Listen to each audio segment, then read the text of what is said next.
Hey, this is Vilars from Super Divorce, and this is the intro to this edition of the Supercast. We've been gone for a while because we've been waiting to try and get this episode together. It is the 90th episode of the Super Divorce Supercast. Think of it. Think of it. It's a lot to think about. 90 I episodes. can't even think about it. It's huge. Huge. A huge episode. Huge. So please look forward to this episode of the Supercast where we count down the three of us. It's not just Bender and me this week. We're bringing back Jason Vanover from the inbox. Local legend. Legend. You might know him from Edgar Derby. What's the album? They can look it up.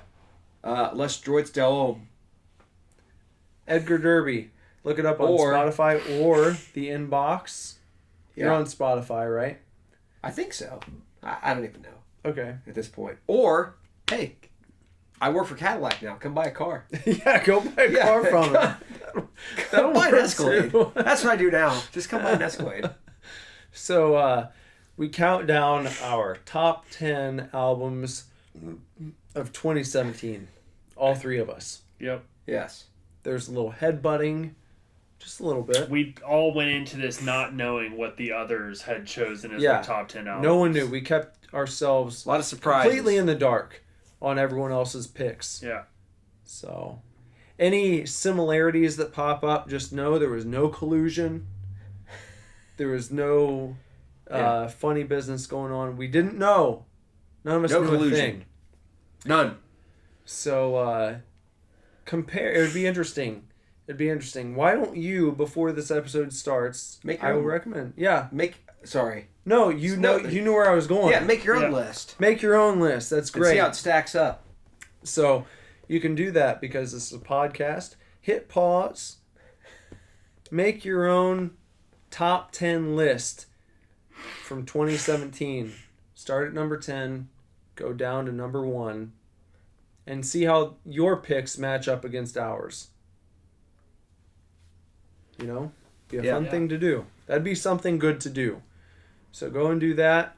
And while you're figuring that out, you can also look us up on the internet, starting at superdivorceme.com, facebook.com/superdivorce, Instagram at superdivorceband, and Twitter at superdivorce. If you want to find me on social media, just look up Nicholas Vilars and Bender. Where can they find you? If you want to find me on social media, look up at Bender Butt on Instagram. And I got a new phone not too long ago, and I still haven't signed back into Twitter, so don't bother right now. Okay, don't bother. Don't bother with that. Don't bother. You're not on IG anymore. I'm pretty much on nothing. You're nothing. I've pretty much done a cleansing. I thought you were going to get back on Snapchat. Nah. Not even to see my my new character? I don't think so. I like you in person. But if you want, you can find me on Facebook by typing in my name, Jason Vanover. Or you could text me and say, hey. What about the band? I'm not hyping the band right now. Come on, just give it out there. You guys put out some stuff. Even if you're not doing anything, someone listening might enjoy what you've done already. Yeah, I have a band called The Inbox. You can look us up on Instagram, SoundCloud, iTunes, Amazon Music, all those places. We have an EP. You can look it up on there. What's it called?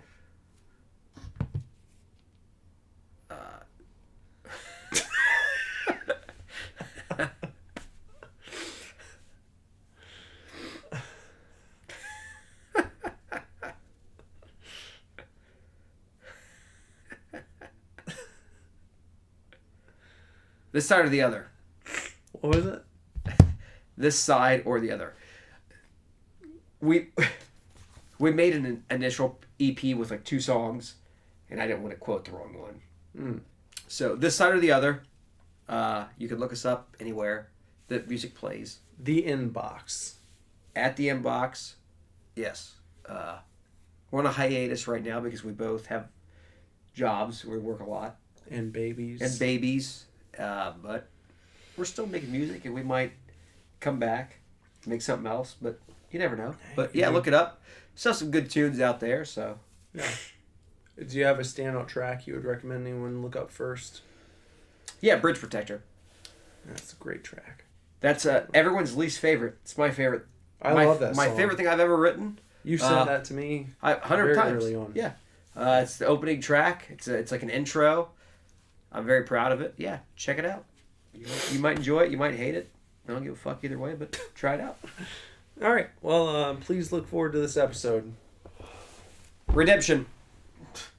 Enjoy, chefs. We are not getting a divorce. We are not getting a divorce. We are not getting a divorce.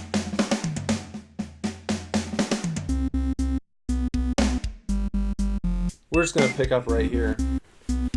Welcome to the Super Divorce Supercast. I am Vilars. I'm Bender. Jason. Jason's here. Jason, who's you were on our podcast pretty much 1 year ago. Yep, making my triumphant return. Hopefully a little bit of a redemption. He said it's his redemption cast. It's the redemption cast for me. I Yeah. got a little too crazy last time and grown up a lot over the last year, so Made some improvements. I have. Got So- it together a little bit, but still going to bring that wild flair I'm known for. So you still never know what might happen. So we were just we can finish up this conversation. I felt like it was a good convo going on, so I didn't want to Not continue it record without. it. Yeah. Mhm. So what we're talking about is that that I had found a Super Nintendo Classic out in the wild, which you don't Twice. see twice. I saw it at two different places. Two different places, yeah. So I feel like maybe this past week there was a shipment that no one knew about that Must just have- went out Possibly. because at Best Buy they had like 3 of them. Really. The one I sent you the picture of from Target, they only had 1. But anyway, I sent a picture of the Super Nintendo Classic, which if you're not familiar with it, it came out late in September of 2017, and they were sold out like immediately. Really They're tough to They're find. not making more. Either, No. correct. That's as far as I knew until this. One shot. Deal. Now I'm questioning that. Yeah. Because I saw these new ones. Maybe they'll just like secret ship like Yeah. a couple of them every once in a while. Yeah, I don't know, but I have a buddy who I knew wanted one when they first came out, and he was not able to get one. So I messaged him a picture of this one that I saw out in the wild, and he responded like, "Oh, thanks, but I've got kind of like a jury rigged version, if you will, just like a homemade flash drive with Super Nintendo games." And it's like, okay, well, if you just want to play them, okay, that's fine. But your reaction when you find something exciting in the wild is you're expecting to be like, oh man, I'm gonna go out and get that. Yeah. The excitement you feel. Yeah. You hope to get that return. Right. And when it's not returned, And it's kind of a bummer. it is a bummer. How much did your excitement at that point diminish? Did you have to walk out pretty much defeated? No, I didn't, and I'll tell you why. It's because I was at Best Buy to purchase the very first brand new washer and dryer that I've ever purchased in my entire life. That's a big boy purchase. It Right there. is. You That know we're is- getting old. Yeah. But it's pretty cool. Yeah. When you're in that spot, it's like you don't think about it, but it's like I'm probably not going to buy another washer dryer for at least 15 or 20 years. Yeah. So it's like I went big with it. Yeah. They're LG. Oh wow. You ever Hell seen yeah. an LG washer and dryer? I saw them coming in today. Well, yeah. I didn't even know before I was at Best Buy that they made washers and dryers. Oh, really? But I asked the guy working, I was like, what would you recommend for this price point that I'm kind of looking to work with? I'm sure you can sympathize. Mm-hmm. Someone who's like, look, I got this to spend. What's the best thing I can get with my money? And he pointed me in the right direction, gave me a few options between a few different brands. I went around, I looked at some different things. I called my mom, who recently got a new washer and dryer. And I was like, how do you like your front loader? Because she has the, have you seen these?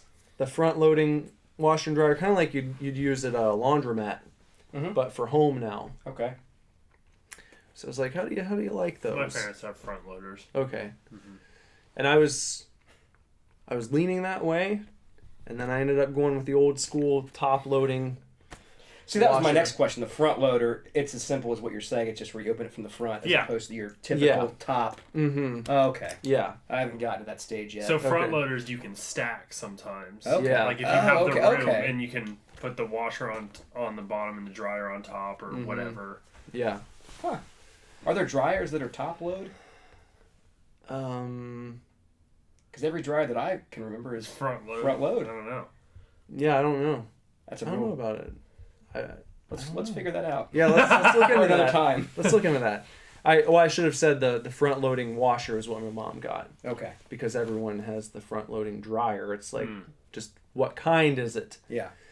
You know, so it's like the newfangled ones. You've got sort of to match up with the front loading washer. It's usually like a circle, clear circle that you can kind of look into while shit's happening, and you can watch your clothes drying Yeah. to see what's Viewport. going in there. It's yeah, like being on a ship. yeah. Yeah. So you can look through it. Well, we didn't go that route. I went with the old school style, but it is a see-through kind of darkened, tinted black top on the washer, so you can still see through it if you really want to, which is kind of neat. I like that. And then the dryer opens two ways. You can pull it down, or you can pull it open from the side, which is pretty nifty. Like a sliding door. No, like Just hinges. just old school Oh, okay. hinge from the side, or when you then you Your arm movement, it was like you were Mm. like it was like you were doing a sliding door, but Oh I no! see. Well, that would have been There we this. go. Oh, okay. That no, not this. I didn't know where the So if it's right fake here, machine was yeah, if placed the in your the lap. imaginary machine's right here. It's not this. It doesn't slide straight over. It's like this, Okay. or you close it, or you can do this, Oh, okay. which is pretty cool. Yeah.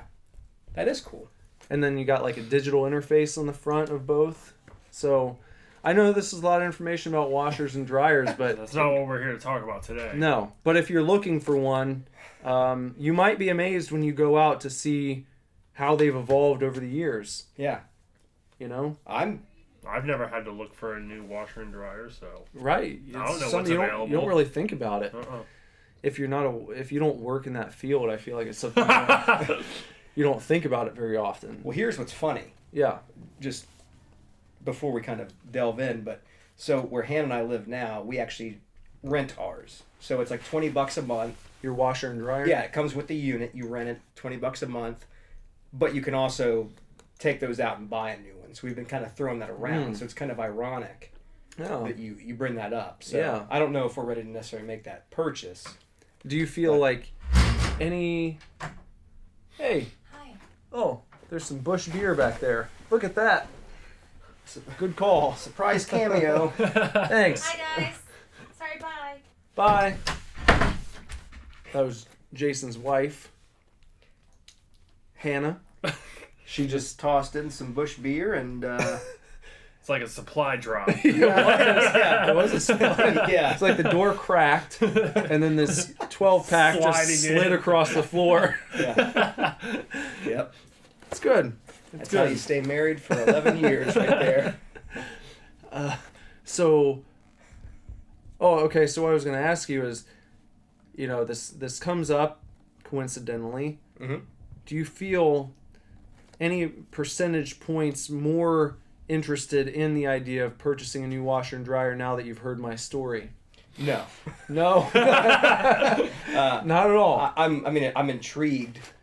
But you're no more interested now than you were a half hour Not into ago. buying one. I'm No, I mean, do the gears turn at all? the Well, gears it's like- turned in terms of when I do decide to actually go out, that I'll actually take the time to maybe ask that man that you talked to, like, hey, Yeah. what do you get Yeah. someone to put their salesman's hat on, as Yeah. opposed to just making like a cheap purchase. Right. Am I going to go out tomorrow and buy one? No. No, but I'm glad we. How about you, Bender? Lindsay's been talking about getting a washer and dryer for a while now. We have a washer, so it's very inconvenient to like have a washer and not a dryer. That is very inconvenient. Because it's like you have a washer and we wash our clothes and then like haul wet clothes up to the office to use the laundromat up at the apartment office. It seems really inconvenient. It's super inconvenient, but like it's just like sopping wet clothes. they're not sopping wet, no, because the washer like spins the fuck out of them, so they're just damp. It's not like we're cleaning up puddles or anything. I would just get a clothesline at that point. Yeah, well, and then and when I get a chance, I do laundry at my grandma's too. So, but it's been thrown around. But it's more like when Lindsay decides she wants it, she'll probably just go out and buy it. We haven't. We weren't able to do laundry for like 3 weeks, so I have a huge pile in there, and I didn't tell Jess. The dryer went out right around New Year's, and she was pretty stressed out with work, and she was feeling awful from the pregnancy, so I kept it to myself, and I was like, I'm gonna go out and I'm gonna buy us a new washer and dryer. Just not gonna say anything until then because I usually handle laundry. Yeah. And I'm just gonna let it build up for a little bit until I can get out and do it. And so I unfortunately was not able to get the time until like earlier this week. And sometime last week she'd asked me, she was like, do you want me to give you a hand with some of this laundry? Because I think she noticed it was building up, and I was like, no. Don't worry about it. I got it. I'll get to it this weekend. Just leave it there. Don't worry yourself with it. So I finally told her after I went out and got it, hey, that's why I've been letting it build up, because we couldn't dry the damn laundry. Yeah. It's not possible right now. So Yeah. Well, congrats on your new appliance. Thank you very much. You're very And welcome. your pregnancy, which we haven't announced on the podcast yet. I was about to say, because this is the first podcast of 2018. So Yeah, we have been waiting a while, haven't we? yeah, So yeah, I'm Nick's father. pregnant. I'm pregnant again. Nick specifically, not his wife. Yeah. So we're very progressive, and we're Yeah. doing things a little differently, but gender reveal, or we just are you found gonna- out. you Yeah. gonna keep that maybe. No. No. We it's a boy. Boy's on the way. Another number one, a 2. little tag team. Yep. Uh-huh. They can be a tag team. Maybe they'll be like the Young Bucks someday. They're gonna be. We I just hope so. also found out that he's got a Yes. he's got a rocket cock. They said we just went for another ultrasound, and the nurse was Stunned. She was stunned. Yeah. I've seen a lot of. She said, "Oh, you usually can't make it out that well at this point." But yeah, that's definitely a boy. Yeah, you got the little porn baby. Yeah. So he's either going to be a pro wrestler or a porn star. We'll see. Either way. Maybe both. You never know. Yeah, that's happened. Yeah. Yeah. So maybe a little Val Venus. Yep. But yeah, we've been trying to put this podcast together for like over a month now. But it's a special cast. It so is. It was worth So we've been waiting holding for. off. Well, I guess I should probably maybe apologize, because it's sort of been my issue, Yeah. to put it mildly. I mean, but to be fair, We wanted to continue the tradition of yeah, we last Yeah. started this tradition, but I do live about 2 hours away, and I do work a lot now. I have a new job, and it's harder for me when I get out of work on Saturdays to come up. It's 6 or 7. We've had some weather issues. We had too. some weather issues Yeah. last week and a couple weeks before, so it's been hard. So I assured them that it would happen, and I got some doubt from you. I think the last text was, well, at this point, what's it really matter? But at last, we're here. Here we are. Yeah. Okay, go ahead. No, I stick to my promises. I said it would happen, and here I am. Here we are, episode 90, which is a pizza party that we remembered this Yes, time. we remembered. So we're having some Domino's pizza and Cheers. I got No. crap all over my sushi. No. So guys, pizza. So not only is this our special pizza party episode, but it's extra special because Jason's here. We're doing our top 10 albums of 2017, all three of us. So it's a album review pizza party special extravaganza. And we've all got beer. And we have beer. We're drinking So we can Coors still Light. do beer me. Beer me! Beer me. Yeah! Cheers. Bender and I are drinking Coors Light. And Jason, what do you got? I've got a Red's Wicked Mango. The mango. Mango. How is that? Pretty good. Yeah. Never heard of that. I know Reds, but I didn't. I like know Reds. I'm not a big beer drinker. I'm more of a whiskey guy. Yeah. If I drink a lot of beer, my allergies act up. I'm like a little baby. So I've switched to cider typically now, and maybe not so much whiskey anymore. Right? yeah, I've kind of cut my whiskey. I've realized that's probably not the best thing for me. I'm trying to kind of, I knew. Do you remember Kip from the Great American Beast? Yes. Well, he apparently also turned into a raging asshole whenever he drank whiskey. Mm-hmm. And you said that maybe it was. I wouldn't say I turned Similar into an thing. asshole. My thing is when I drink whiskey, I can't turn that valve off. Yeah. I've never had Right. that problem with anything else. Uh-huh. I'm good, but for some reason with whiskey, I just go down It's that like rabbit water. hole. Yeah, and I just I keep going. So kind of cut it. Well, Kind of cut it. When you get a little older, you got to make those decisions to kind of just. but you can still have tequila I can do at a tequila. graduated pace. Yeah, I don't really have that headache, and yeah, so that's kind of where I'm at. Well. And I don't fall asleep on podcasts. Yeah. If you haven't heard that one, go back and check out last year's countdown. Yeah. I don't know what number it was exactly, but It was a doozy. it was fun. Yeah. I'll have to maybe I'll upload a clip of like the last 20 minutes or something. Nah. I'd be okay with leaving that in the. In the vault. Yeah. Leaving it for people to search for. Actually, you know what? No, put it out there. Okay. That's fine. Yeah. Jason Vanover of the Inbox. Yeah. Yeah, at his absolute best. Yeah. So, since you're the guest of honor tonight, why don't you kick things off? Okay. Why don't we go around and around? Okay. Don't forget the order this time. I'm going to go you, Mhm. Nick, me. Yep. You, Nick, me. Okay. So why don't you kick things off with your number 10? Well, Let's start with do honorable mention. honorable mention. First of all, I Okay, have to yeah. ask a question. Yeah. Yeah. Is there allowed to be a tie? No.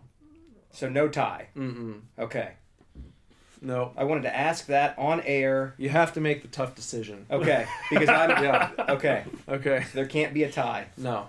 Last chance. No tie. No tie. Okay.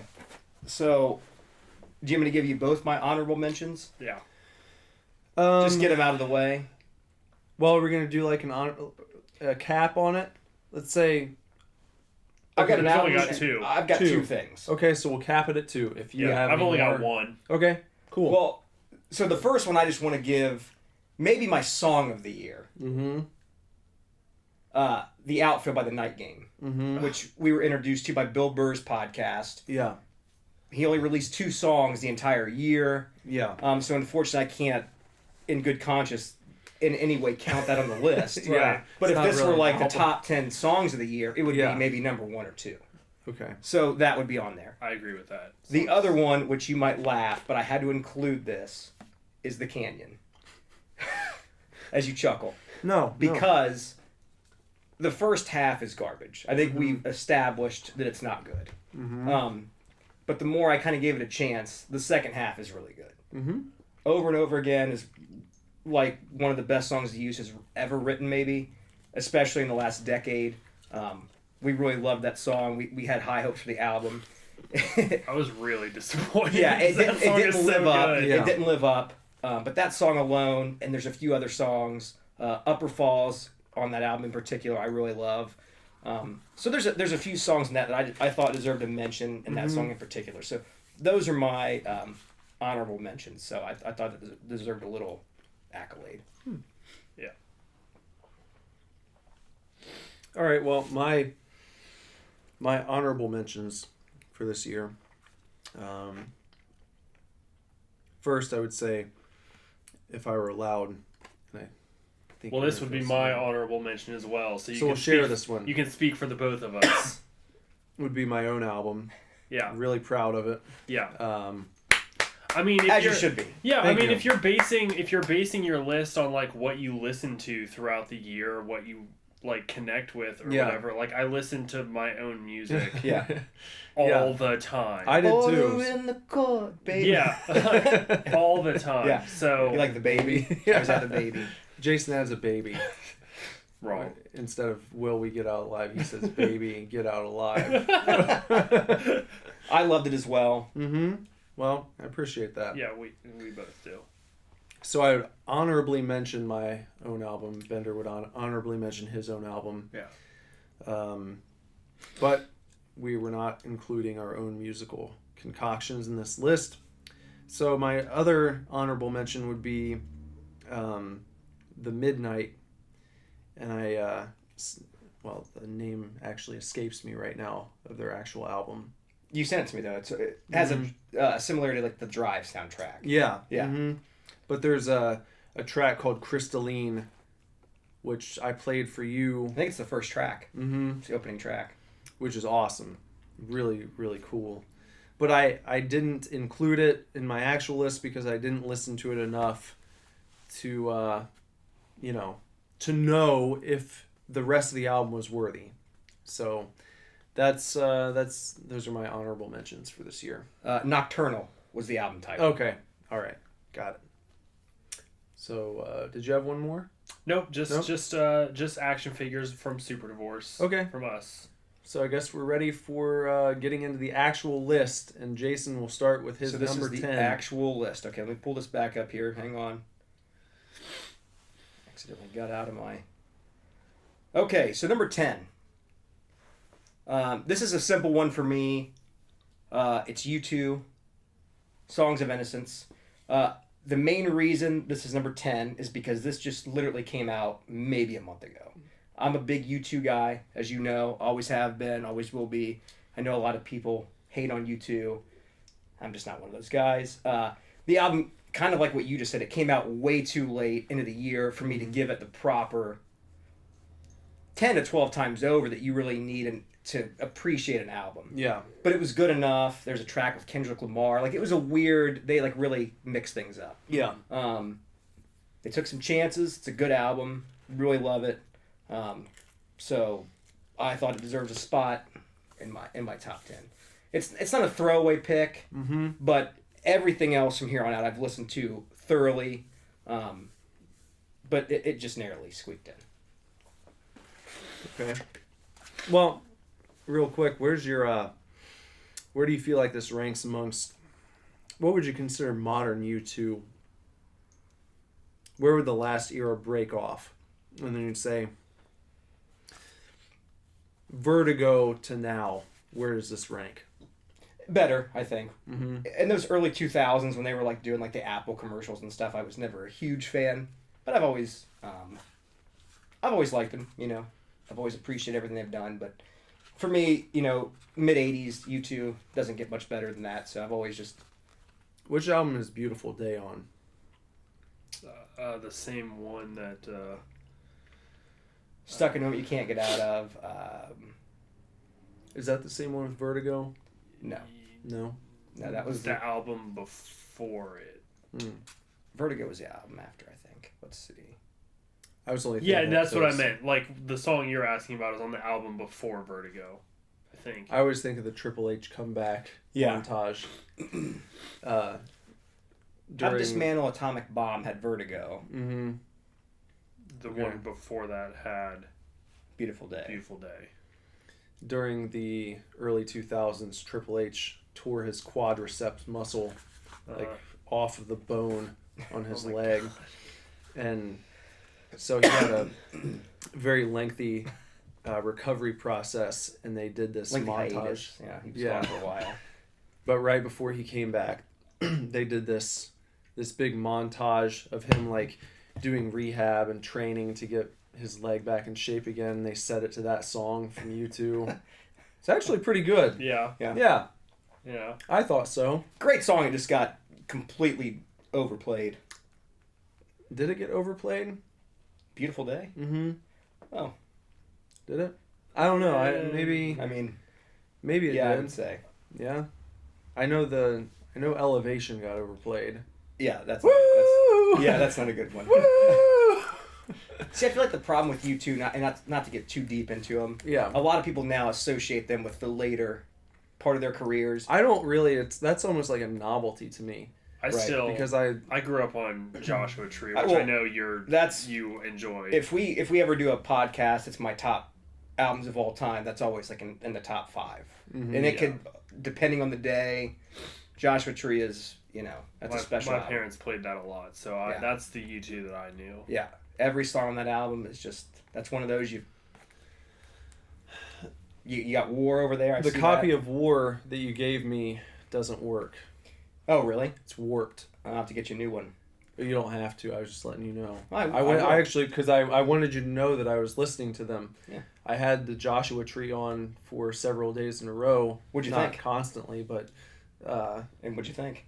Well, I think it's a great album. Yeah. I like all those songs. I'm familiar with most of them going in, but I've never owned it until now. War's a great record.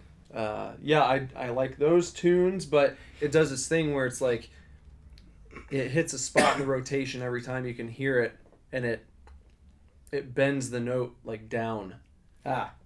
And so it's a strange thing. It's like it makes it you can't listen to them. Yeah, Well, unfortunately. But I wanted you to know that you didn't hand me records that I just threw in the back. No, I appreciate you letting me know. You can see right there. There it Yeah. is. It's front and center. Sunday Bloody Sunday. What a song. Oh, yeah. I fucking love that song. One of Finn Balor's moves. Is it really? The Bloody Sunday. I like that. It's like a pickup DDT brainbuster type of deal. Oh, that's pretty good. Yeah. What I'd like to say, so anybody out there who makes fun of U2, revisit that back catalog, and I think you'll, especially like Act Young Baby, which was their first album. Mm-hmm. Go back to some of that late 70s, early 80s, you might find something you like. Yeah. A little rougher around the edges. Yeah, 100%. All right, should I go? All right. My number 10 is the Blood album from AFI. Wow. Are you surprised? No. No? You're not. I'm a little surprised in a couple different ways, but I was excited about this album, and then I feel like it just fell flat. That's really it. It's not like it's bad, and I gave it quite a few listens, which is why I included it in my top 10, because I didn't listen to. It's like, here's the thing. Once I get to my top 5 or so, I listen to those albums a lot. Right. They took up a lot of rotation space. I'm the same way. So 6 through 10 are kind of like things where it's like, okay, you made it, but I didn't listen to this 30 times. Yeah. Or more. And I think we're in the same. We're Okay. all on the same page here. Yeah. Yeah. This is going to get interesting, I think. Yeah, okay. So it had some bright spots. What was the first single that they released for it? White Offerings, or was it a different one? I think it was a different one. I feel like White Offerings was the second single. What struck me about it is like it seemed like they were on the right path and just didn't quite get there. Yeah. You know? Like it could have been really great if Really, Just I think it was the something. first, okay. maybe. But it didn't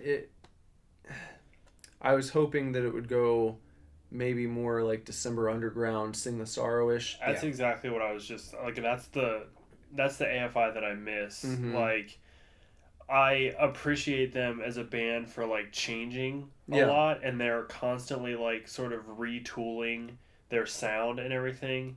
But I think December Underground, and for me personally, Sing the Sorrows, but like those two albums are almost like their magnum opus, like they're the culmination of like everything they were starting in punk, Yeah. and then like everything they became, and then everything after that, like Crash Love and what's the one after Crash Love? It's Burials. I like Burials. I like Burials. Yeah, and then I think but it's a great album. But then like the Blood album, all of it kind of like, I feel like they're not changing enough. Like Maybe. sometimes they're kind of on this just like modern rock. Yeah. I don't know, like Burials Feel. was really inspired, I felt, by like kind of like Depeche Mode and Joy Division, Yeah. and it was really dark, Mm-hmm. and it kind of threw back to Sing the Sorrow a little bit, but it wasn't like on that energy level, but I still liked it a lot. Right. And with the Blood album, it's like there are a few songs I really like, but it just... I'd say the problem with Blood album, and I think that we commented on this, they're the best at hype. Yeah. Because they came out with hype videos before they even Yeah. released a song. Yeah. And as fans of bands like that, you fall for that trap. Yeah. It's like, because it was the same with The Used. Yeah. So let Only me they go can't- let me go ahead and say this. So Yeah. this was going to be my other honorable mention. So this is not in my top 10. It was right there with The Used, where it's like, I love that album. The Blood album? Yeah. Okay. It was great. A couple good songs, but it was the same type of thing where it's like I built up too much hype in my head. A lot of And the you didn't- albums that and- I've got were stuff that surprised me. And you didn't feel compelled to go back and listen to it No, over and over and over. And I bought it because I love them. Mm-hmm. And yeah, maybe I'm in the mood and I want to listen to a song or two, but it's Yeah. not one that, Yeah, it's just like I'll always be a fan of AFI, yeah, Mhm. you know, but it just didn't. I just like, it's not a standout right. Yeah. It didn't stand. by any means. All right, so what's your number 10? Okay, so like you said, my kind of 6 through 10 or well, more my 7 through 10 or more just like stuff I just sort of Enjoyed. I like Mhm. one song or so that being said, my number 10 is The Killer's Wonderful Wonderful. I liked what I heard.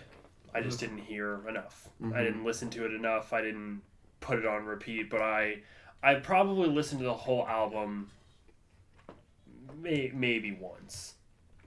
I like it. I like The Killers, but it's just, One of those you just didn't give enough time. just to, didn't maybe. just didn't give a lot of time to it. There were many other things that I put on a lot more. That's an album that also came out. One thing I hate about big releases, a lot of them come out at the same time. Mm-hmm. Same with video games and movies. So it's sometimes hard. You get kind of jumbled. There's that like big release 'Cause, window. yeah, you know when the proper time to release stuff is. Mhm. That's why, like, for example, the U2 one was so weird. It's like, who releases an album like December 21st? That's just bizarre. Mhm. But a big rock band like that can do it. But yeah. Yeah. All right, well, Jason, number 9.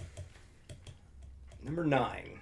All right, I keep clicking out. Number 9, Makes Me Sick by Newfound Glory. Mm. Newfound Glory to me, it's like junk food. Mhm. That's the best way I've always. It's like chips, right? Yeah. You know what you're gonna get, but their Yeah. last 3 albums I thought were kind of terrible, and they went back and made an album that sounded like Newfound Glory from 2004. That's all I want. You know, Just give me the same just thing. Yeah. you're Like- good at it, and I can take it every couple of years. It's fun to listen to. And it is good. They are good at doing what they do. Does that have Vicious Love on it? Yeah. That's the one song that I've And heard. it's a great- a great song. It's the best album they have made in probably a decade. Mm-hmm. It's so good. If they would have followed up Catalyst with this one, then maybe things. Yeah, I mean, and they made a couple after Catalyst that were just kind of. They tried to go back. They made one that was kind of like a hardcore punk album. Yeah. Just didn't work. Mhm. And this one, yeah, I thought it was great. If it wasn't the junk food, if it was like a nice 5-course pasta meal, it might be higher. But they are what they are. yeah. You know, they're not going to make a record of the year, but they are masters at what they do. And Sticks and Stones might have been my pick of the year when it came out. well, it's kind of an album like that. But, you know, but your musical interests change over the years. So when I Yeah. listen to that now, it doesn't quite affect me like it did maybe then. Of course. But I still appreciate it, and I still really enjoy it. It's kind of like you want some bands to like evolve and mature with their sound, but like I want Newfound Glory to appeal to my 14-year-old self Yeah. all the time. I just want you to write songs about hating your parents and like wanting to leave town Yeah. and your bitchy ex-girlfriend. Like, that's all I want to hear about. Choosing his friends over his Yeah, shit, that's all I want to hear about. And they're good at it. Yeah. I feel like they could evolve in a sense where maybe because people our age have that sense of nostalgia attached to them, is to sing and write music that sounds the same way and it hits that same chord, but they're writing about things that people our age are dealing with. What? To bring that same energy to And it. they do, because some of the songs, like, some of them are dads now, so some of the songs speak to, like, us now, I guess, a little more, because they're like the same age as us, maybe a little bit older. Yeah. But I don't know, when you put that album on, it still sounds like an NFG album that would have come out in 2004. And that's what I want. Yeah. Yeah. That's the trick. You don't have to necessarily be dishonest about it. Yeah. Right. And write about things you have no connection to. Yeah. It's a, And what I like about it, I can put it on, let it play. There's no, like, weak track. You know? mm-hmm. It's just you let it play. And it again, it's junk food. It's a bag of munchies. And sometimes you have to have that. So that's my number 9. My number 9 is Few from He Is Legend. And I sent you both at least a couple tracks, I think, from that when it came out. I did not know they had a new album. Yeah, it came out like, it was pretty early in the year though, in 2017. Yeah. I don't think you ever sent me anything. I don't remember hearing anything. I'm pretty sure I did.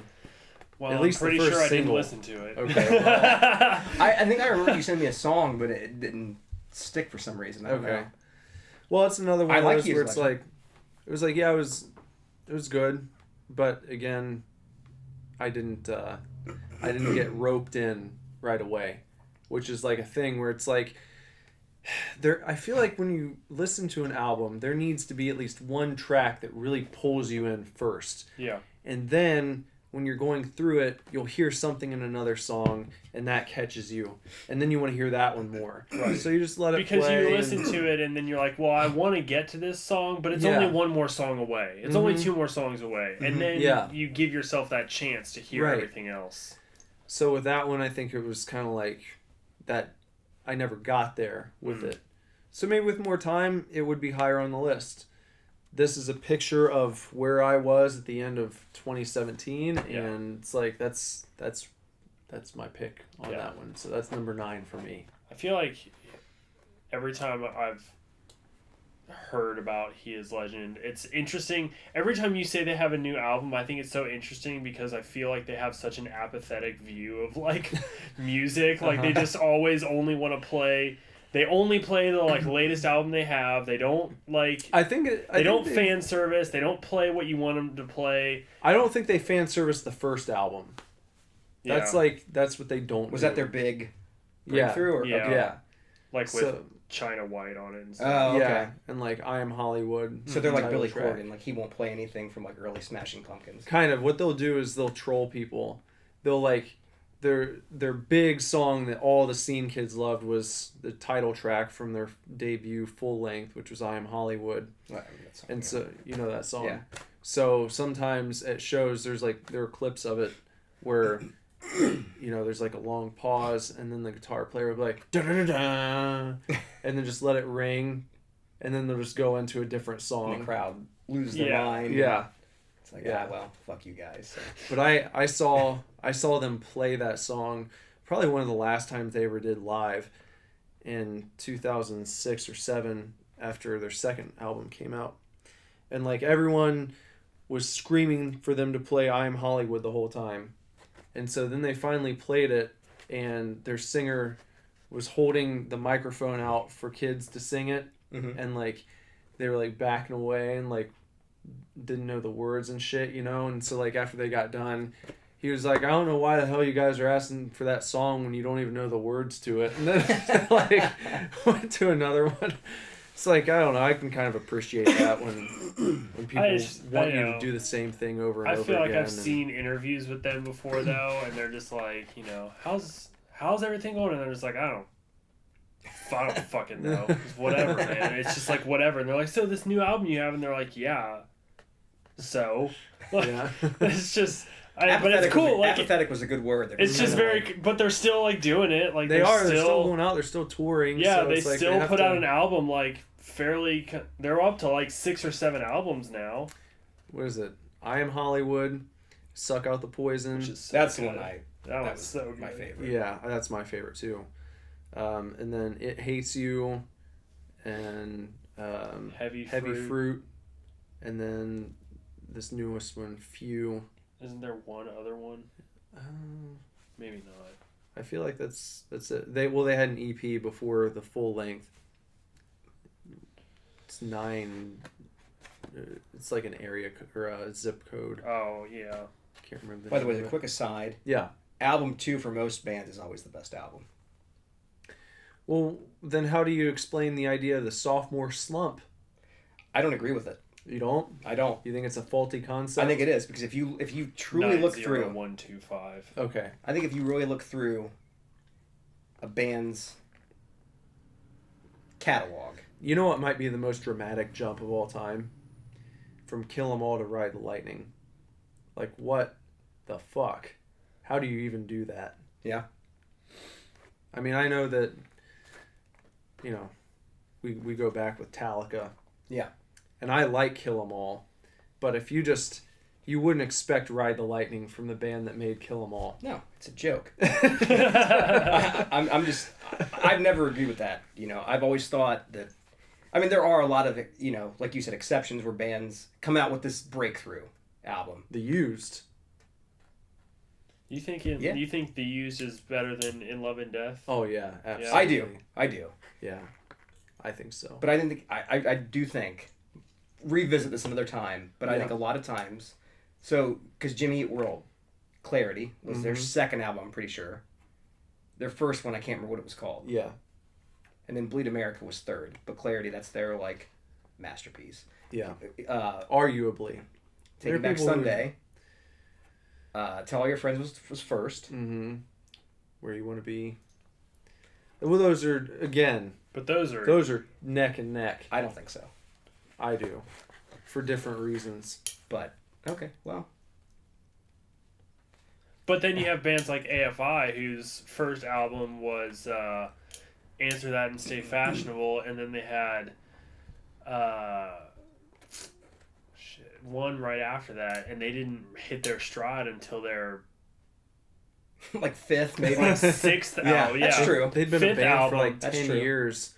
That's true. When they Almost. released the I Heard a Voice DVD from their sold out show in Orlando. They'd already been a band for almost like 15 years. Yeah, and it was like So- the first time they had sold out a show. Or no, it was in Orange County or somewhere in California, whatever. Yeah. But it was like the first sold out show they'd ever played, the most people they'd ever played for, and they'd been a band for like 15 years That's at that insane. They point. started in 1991. Yeah. Do you realize that? That's crazy. Because they were all in high school when they started that band and actually broke up for a while. And like a few of them were going to, well, a few. It's only like, There's like four of Yeah, them. there's Yeah. 4 guys. well, I think maybe Davey and their other guitar player. Jade wasn't in the band yet. No. Oh, yeah, he came wasn't- along later. That's right. Yeah, he wasn't in for. It was Answer That and Stay Fashionable, and then Well, they were Very originally Proud called- of Ya. Yeah. And they were originally called Asking For It. Mm-hmm. And then when Jade came in, they changed to A Fire Inside. So they were still AFI, but it stood for something different. And then they did But- Black Sails. But they disbanded, and they were like going to school, and their records started getting passed around the scene, and people were like, "Oh, we want AFI to get back together and play shows." So they did, and then they just kept playing after that. So, yeah, Hey, another 1 or 2 just real quick. yeah, Second Stage, Turbine Blade, and Keeping Secrets. oh yeah, I agree. Mm-hmm. Is that Under Oath? No. No. Coheed. Coheed. Oh, Mm-hmm. yeah. Under Oath would probably count too, though. They're Only Chasing Safety. That's and what Yeah. I was thinking of. whatever their first album was called. I don't even Dallas Green. Yeah. But you like MCR's first album over Three Cheers, don't you? I do, That's crazy. but most people Yeah, would not agree Prefer- with me. Well, and I prefer Black Parade over all of I it. was Jason- never a big MCR guy. No, I remember I always tried to get Jason to like give them a chance, and I'd send him songs and be like, "What about this one?" And he was like, "No, I just can't do it." Gerard Way never spoke to me. Speaks to me. Yeah, I know. But Anyway. Bender is a big Motion City mark. Huge. Oh, jeez. Yeah. I love Motion City. I do like too. it's like My Chemical Romance, Motion City are consistently battling for my favorite band of all time. Oh man, did you listen to their last album, Panic Stations? Yes. So good. Like, I love Motion. I've seen Motion City live more than any other band. I've seen them like 15 times. another band, their second album. Yeah. Saves Commit This to Memory. How about Saves the Day?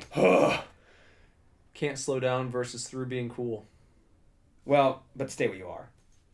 Well, that's yeah, but I would say that there's still it's an upward march. Yeah, You know. and then but Well, I mean, well then and then Do you on Commit This to Memory? Mhm. Do you like the fourth song on that album?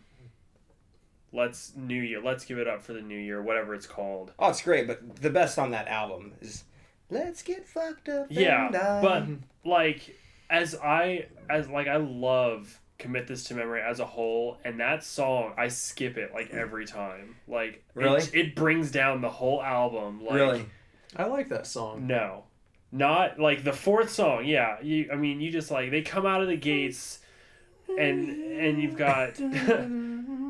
we're not able to play songs in this, are we? No. Okay, I forgot. It'll get removed. And from it's just everything. like there's just like this certain pace to the album with the first three songs, and then that fourth song hits. You want to know and how I'm just like, ridiculous that fuck. shit is now?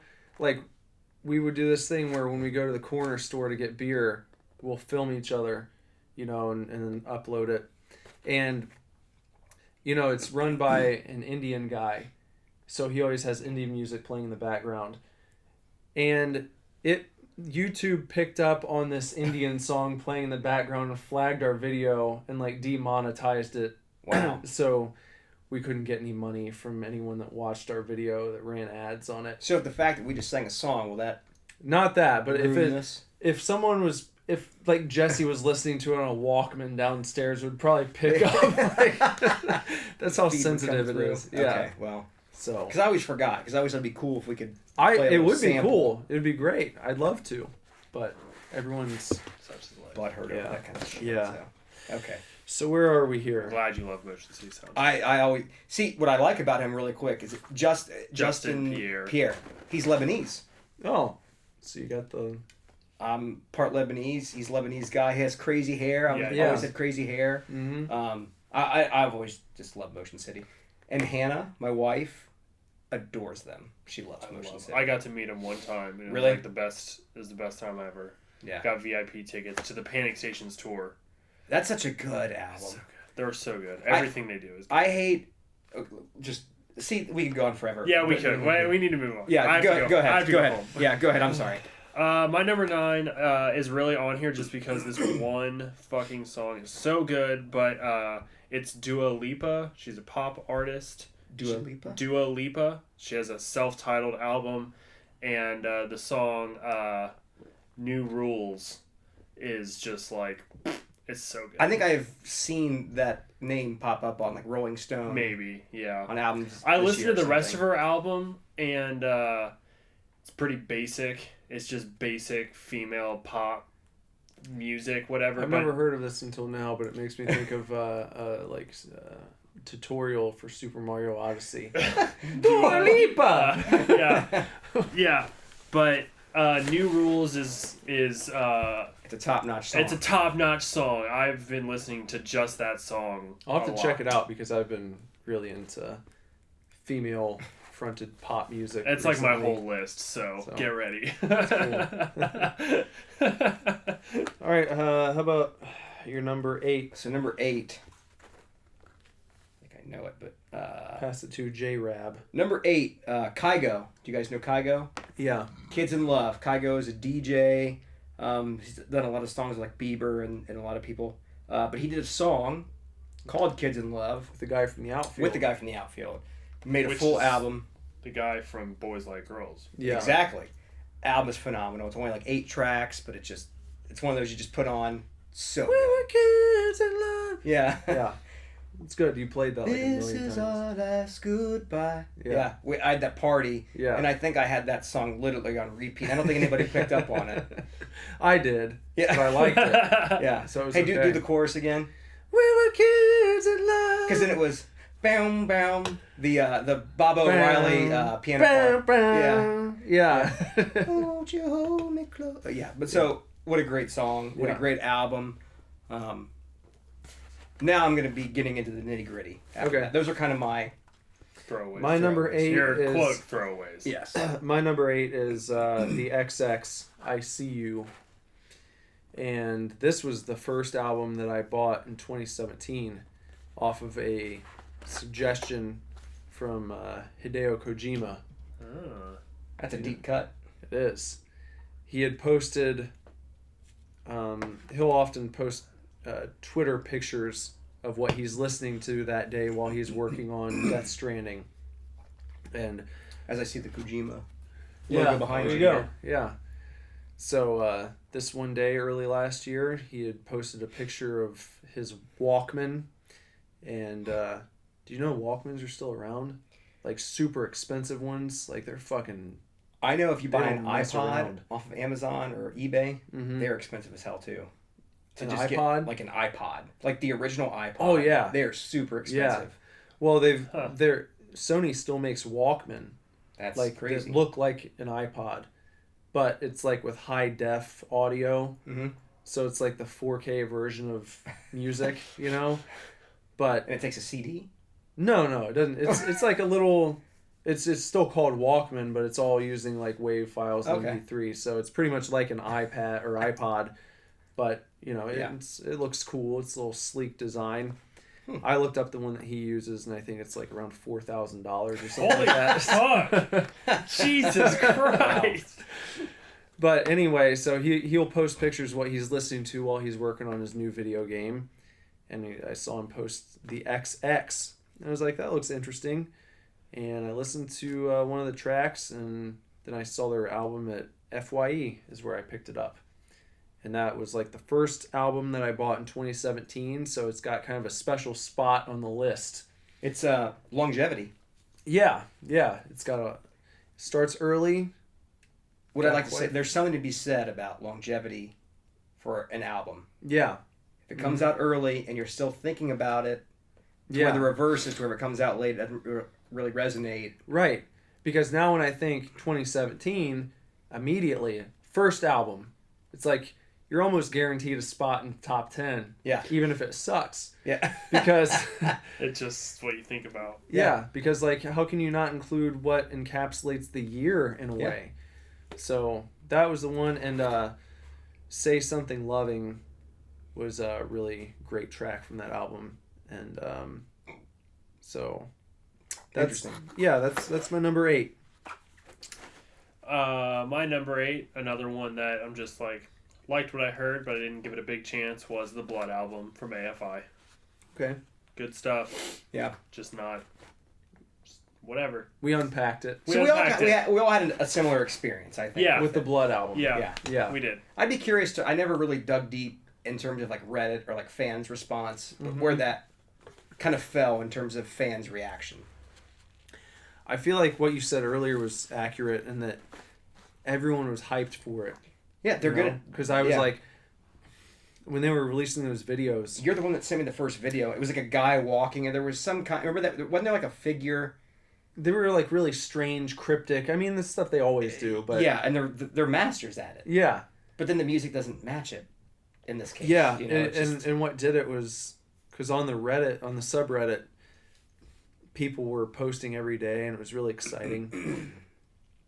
And then the entire thing leaked, and I usually don't listen to it, but it wasn't a full leak.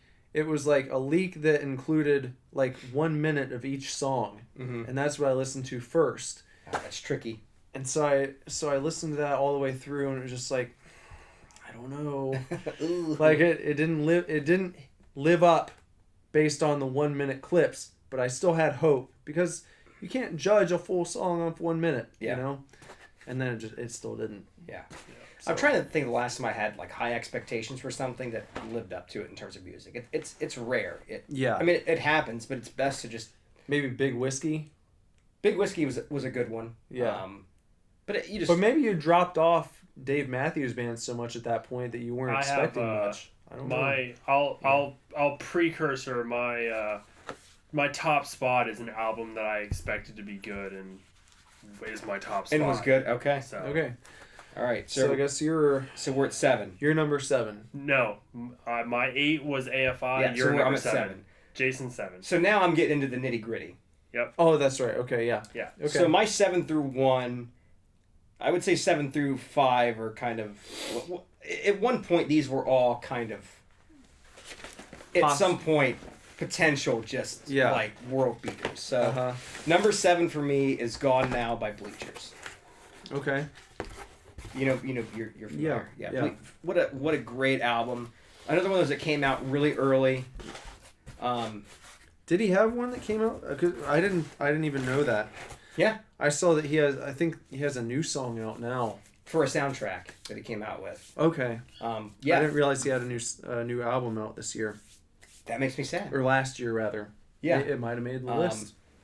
A bunch of great songs. Just a fantastic. I mean, it came out in like February, I think. Yeah. So one of those again, pretty early. Mm-hmm. He's a great songwriter. Jack Antonoff or Antonoff, something like that. Yeah. He wrote a lot of the songs for fun. Mm-hmm. Great songwriter. Just a great album. One of those that, again, if it maybe came out later, maybe would have resonated more, but still great. So kind of is still falling. Like my 6 through 1 are really the ones that's kind of sneaking in there as well, but Okay. but great album. Do you have a standout track? Yeah, I miss those days.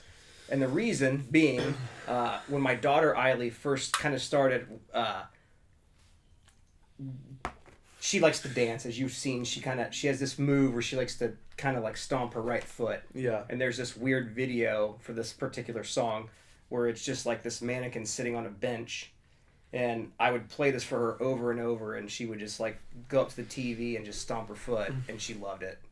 And so I kind of have a special place in my heart for that particular song, that album. Mm-hmm. But just, yeah, I recommend it highly. Okay, so my number 7 is "Prisoner" from Ryan Adams. So I knew you would like that it made the top 10. I like it a lot. Did you listen? Are you a fan of Ryan Adams, Bender? I don't know who Ryan Adams is. Should he get in on Ryan Adams, Jason? He's on my list. So yes. Okay. Yeah, he's it's like got the singer-songwriter thing going on, but he's also like really steeped in like punk rock roots. Like he's covered Black Flag songs before. Yeah. And I think he's covered Silverchair before. And He's done a lot of stuff. He's done a lot. He's Yeah. very versatile, but and then of course he did an album that is an entire cover album of Taylor Swift's 1989. Like the full album. Okay.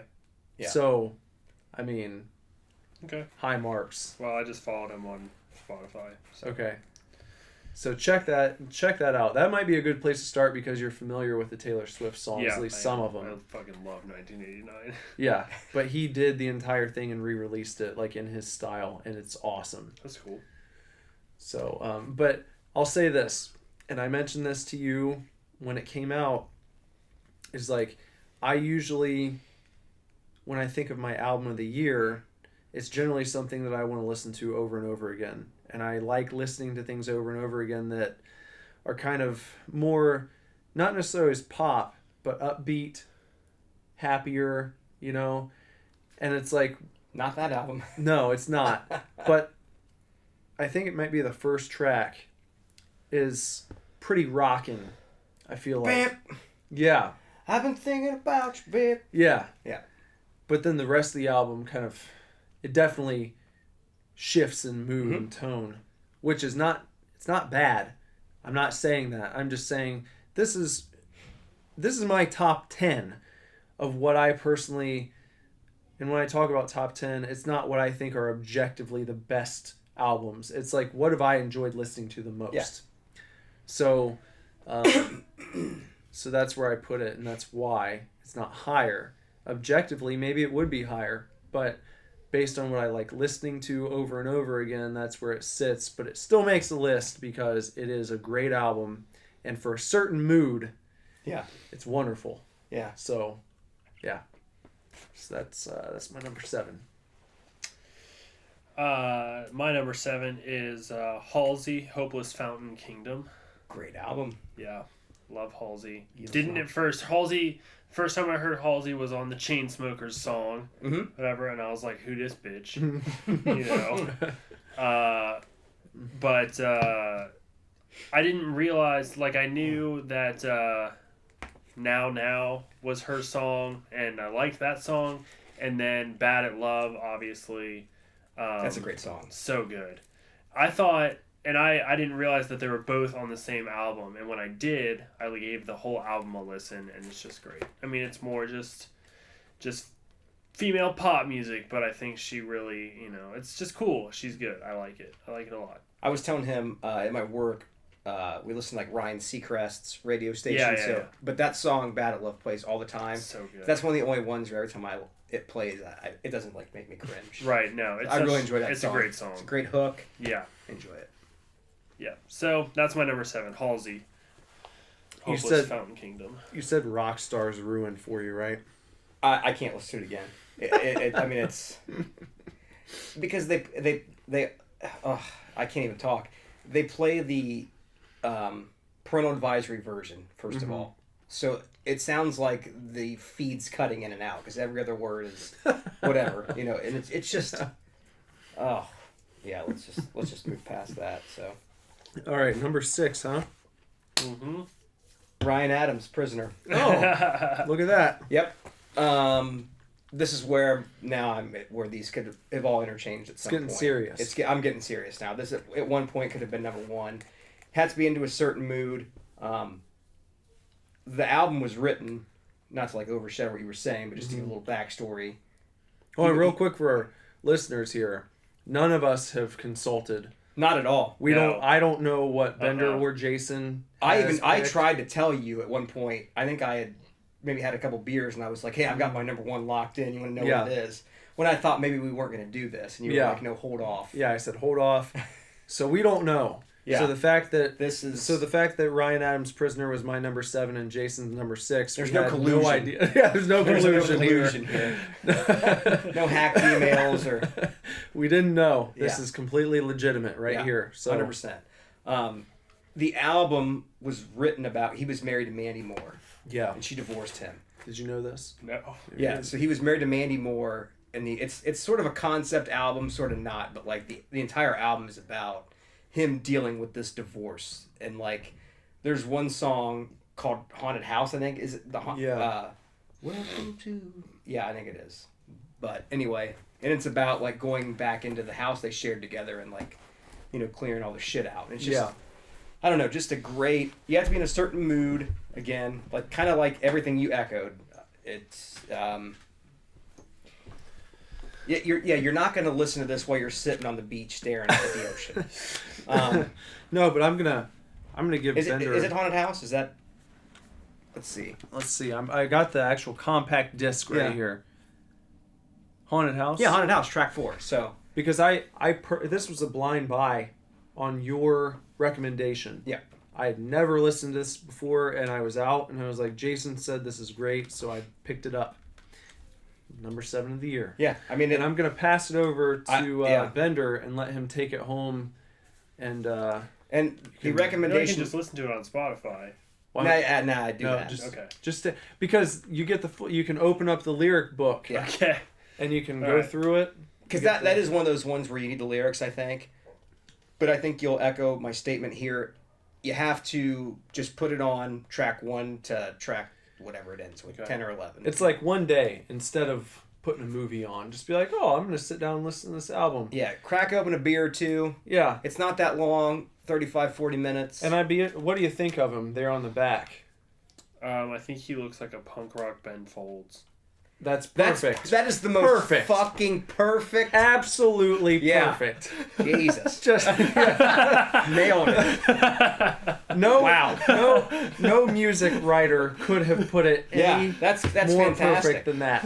You did That's- it. Yeah. Pack it up. Yep. Yeah. No Time one to needs. go home. No All right. one. No and one, that's been the podcast.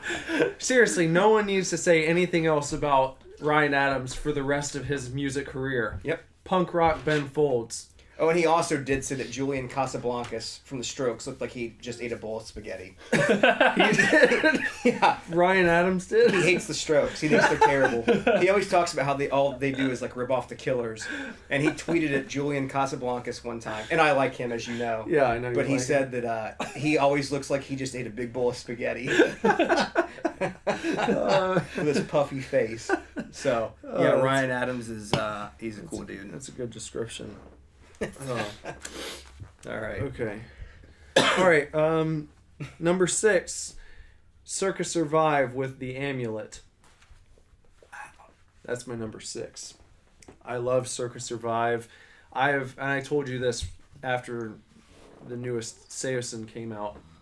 It was like listening to that album made me realize that I just rather have a new Circa Survive album instead, because I don't More know. cohesive with them. It's just Well, I saw an interview with him from like maybe 10 years ago when people were asking him like what the difference was between writing music with Circa compared to Seosin. And he was like, writing music with Circa is like being in a really great loving relationship that's lasted a long time. You know, where you're like soulmates, you know? And he's like, writing with Seosin was more like a really hot one night like stand. a fuck fest. Yeah. But then after that, it's just like there's nothing there. Yeah. You're not compelled to continue doing it. It's just like you get it out of your system, and then it's like then it's emptiness, you know? So okay. Yeah. So maybe that explains why he's done one Seosin album, in and the past 25 years. because it's like you've done, you know, whatever. So once he gets that Seosin boner again, he might go Yeah. back and Yeah, he sees her from across the room, and Yeah. it's like maybe just once. I could stick it in one more time. And Yeah. But compared to the new Seosin, just as I expected, the newest Circa just blows it out of the water, in my opinion.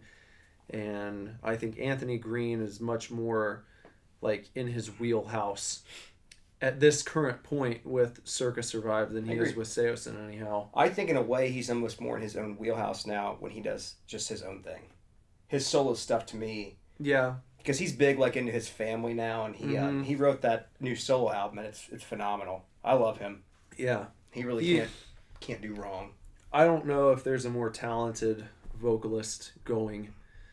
Like when I think of, if you were to ask me who I think the most talented vocalist is for rock music, I don't know if I could pick anyone above him. I could, but I'd go Claudio, just 'cause that's my guy. But Well, yeah, I love Claudio too. I just, range wise, yeah. I would agree. And like control, Yeah. variation, what he's able to do. I mean, it's just, he's all over the place and he does everything perfectly. He does. So, but that's my pick there, and yeah, I think my standout track might be Lustration, and I think that was the first single they put out actually, but wonderful album. So, My number 6 is Lung, Bottom of the Barrel. Lung is a Dayton local band. I've seen them a couple times. We've probably seen them once at least. It's just a chick with her cello and a drummer, and that's it. And I am pretty sure they're like super feminist. But I recently took Lindsay to see her favorite band of all time, Murder by Death. And we went down to Southgate House. I surprised her with tickets, and Lung opened up, which I was surprised because I've seen. Did you them know ahead of before. time, or I didn't know ahead of time, no. And they opened, and I was excited because they're from Dayton. Like, they play Blind Bobs all the time. So that was really cool. But Lindsay, just like didn't know who they were and was just like fucking like awestruck, And so we bought their album, and I've been listening to it, and I felt like I found them on Spotify and was listening to them, and it's just excellent. I mean, it's just a unique setup. So you said it's just a celloist? Yeah, the girl sings and plays cello, and there's a drummer, and that's it. That's it's cool. just the two of them. I like a unique setup. Is it celloist or cellist? I don't know what the actual... I think it'd be cellist, right? Yeah. I think it is cellist. I think it's cellist. Yeah. Such an excellent just idea and setup. And I'm they intrigued. have great songs. I mean, it's just cool. It's just cool. It's cool music, I think. You know who I always loved, who had a cello player? It was Cursive. I did. I was never a big Cursive guy. If Chris Really? Hanley listens to this, which I don't know if he does, but I think Cursive is great. I know he's a big mark. Did you ever get into the Ugly Organ? I mean, I've heard it. They just never did it for me. I don't know. All right, fair enough. I mean, hey, we can't all like everything. It's just, I didn't. We were pretty much on the same page, but some other people commented. But, like, I was getting in a big fight with Andrew on Facebook over Get Out. You probably didn't see it, but, like... I still haven't seen it. It didn't look... Wait, you thought it was great or didn't? I liked it, Yeah. but I posted an article about how it's been nominated for an Oscar. To and me, I was which like, is insane. And I was like, oh, it's been a great year for horror movies. Get Out and Shape of Water are nominated for Oscars. And he commented on it and was like, Get Out was overhyped and I don't consider it a horror movie. And I was like, well, it's a horror movie. It is. I don't think it's Oscar worthy, but we're getting into a different podcast. I know, Yeah, but I I was know. just But- like, I was going to say, is like, because I had the same, and I know it didn't get nominated for an Academy Award, but I had the same objection to, what was the movie with the old guy from Avatar? Don't breathe. Don't Breathe. Greatest horror movie in the past 30 years by, like, horror critics. And it's like, I don't think it was a horror Which movie. was this? Don't breathe. Don't breathe. Why do I know what that is? It was the blind guy in the house. It's a good movie, I don't know if I've but seen I it. don't think it's a horror movie. It's by the guy that did the new Evil Dead movie, Fide I Alvarez. think I've seen it. It's good. worth watching. Okay. It's really good, but I don't think it's a horror movie. I think it's like a thriller or a suspense. I think Get Out was more of a thriller, Well, that's like psychological thriller, I now. guess. But I mean, at the time. Well, it's a whole other part. At the time, I agree that Don't Breathe is a thriller, but with this whole like Get Out's not a horror movie. There's been kind of a wave of like, no, it's not a horror movie. It's not a horror movie, and I've read a number of articles posted from horror pages being like, guys, chill the fuck out. Like, why can't we call it a horror movie? Why don't you just be happy? Well, maybe that, because like- it's not a horror movie. But like, But maybe I don't have to accept what a horror website thinks that I should think a horror I don't movie know. is. But I think I'm just. What like, if there are thriller enthusiasts who are like, finally? But are there? And I guarantee you they I are. don't Who think the so. fuck is out there reading James Patterson novels and like? hey, I will say Dean this Koontz. because you've seen it. Although I don't think Get Out deserves a Best Picture nomination, I liked it. I think that, and I can't remember his name, Jordan the actor. Peele. Oh, the actor. Okay. I totally get the Best Actor nomination. I think he was phenomenal. I thought it was a great movie. Yeah. I don't Best know. movie of Maybe the not. year. The best picture. Maybe Yeah, not. that's a Like deep- I don't know about that. I don't know But about like, that. But my I totally get whole the point best- is best like, actor. my whole thing about it is just like, it's great for the genre because it's been nominated, and it just shows that like that genre can stand that out. genre can stand out. And like the last horror movie to win an Oscar was Silence of the Lambs in Be like careful. 1992. Be careful. Be careful. You know why you should be careful? Because if the big representative of your favorite genre is something that actually isn't what you want from your genre, then that's what people can start expecting from horror movies. No, I don't. And then, no, I then think people who might go in to make horror movies are making things that aren't actually horror, because that's like where the money is. But I. If you guys want to talk about the same Shape thing. of Water, I'd be happy to. Same thing about I haven't like. seen it yet. Yeah, I haven't either. But without seeing it again, I'm wondering, because from the trailers, it doesn't look like a horror movie. No, it's a romance with a monster. Shape of Water? That's not a horror movie at all. No, it's a Right. romance movie It's with literally a a monster. romance. It's But like it's Beauty and the Beast. But it's like. But it's fantastic. Yeah, I don't know. But It's- you can't continually. But Guillermo del Toro only makes monster movies. Like, Okay, he well, makes maybe- horror movies and ghost stories and monster movies, but they're beautiful. It's a whole, you know what? It's a whole other thing. We can't. I don't have time. Yeah, sorry. I'm sorry. We've gotten off It's on too a much. tangent. It's too It's much. an Oscar podcast. And it was me. I know I did it. It was my fault. God. But I can't. We can't. I can't. All right. Next Okay. week. Okay, Next week yeah. is the movie cast. The movie cast. We- All All right. right, so where are we? I don't even know. You're number 5. So yeah, you're number Okay, 5. number 5. So now we are really in the nitty, and you'll know. Are you gonna say that again at number 4? Now we're really No, gonna Yeah. he'll know. Yeah. Wonderful, wonderful. by the Okay, Killers. now I know we're getting serious. We're getting serious. Yeah. I love the Killers. As you said a minute ago about vocalist, to me, Brandon Flowers is by far the best vocalist, in my opinion, working right now. That's just my opinion. Yeah. I You're entitled. don't like going to live music. Really, it's never been my thing. Yeah. Um, You weren't a scene kid. I was not really. You were in a band. I was in the was. scene. Sort of, yeah, but I feel you on that, because I wasn't really a scene kid either, but I was in a band that was like in scene music. I was a scene kid. yeah. Well, I'm not one that went to like Warped Tour, and you guys go to I did shows that, pretty often. yeah. That just never been my Yeah. thing. One thing I had to do when Brandon Flowers came out with his first solo album, second solo album. So when Hannah was pregnant with Eiley, Hannah and I, that's the only show we've ever been together. Mm-hmm. Eiley was in there. We went and saw him, and it's probably next to when we saw AFI in Chicago. Yeah. The best show I've ever been to. Just because he's like got this classic Sinatra. He's just got this showman, the Vegas thing to him. Yeah. Wonderful, wonderful. It's not the best Killers album, but to me a Killers album is going to always just be phenomenal. He's that good at songwriting. Tyson vs. Douglas is probably my second or third favorite song of the year. It's just, there's not a whole lot I can say about it. That it's great. Yeah. I just love it. When I heard it, listened to it nonstop, and that just shows you what comes past this is super strong. So, All right. My number 5 is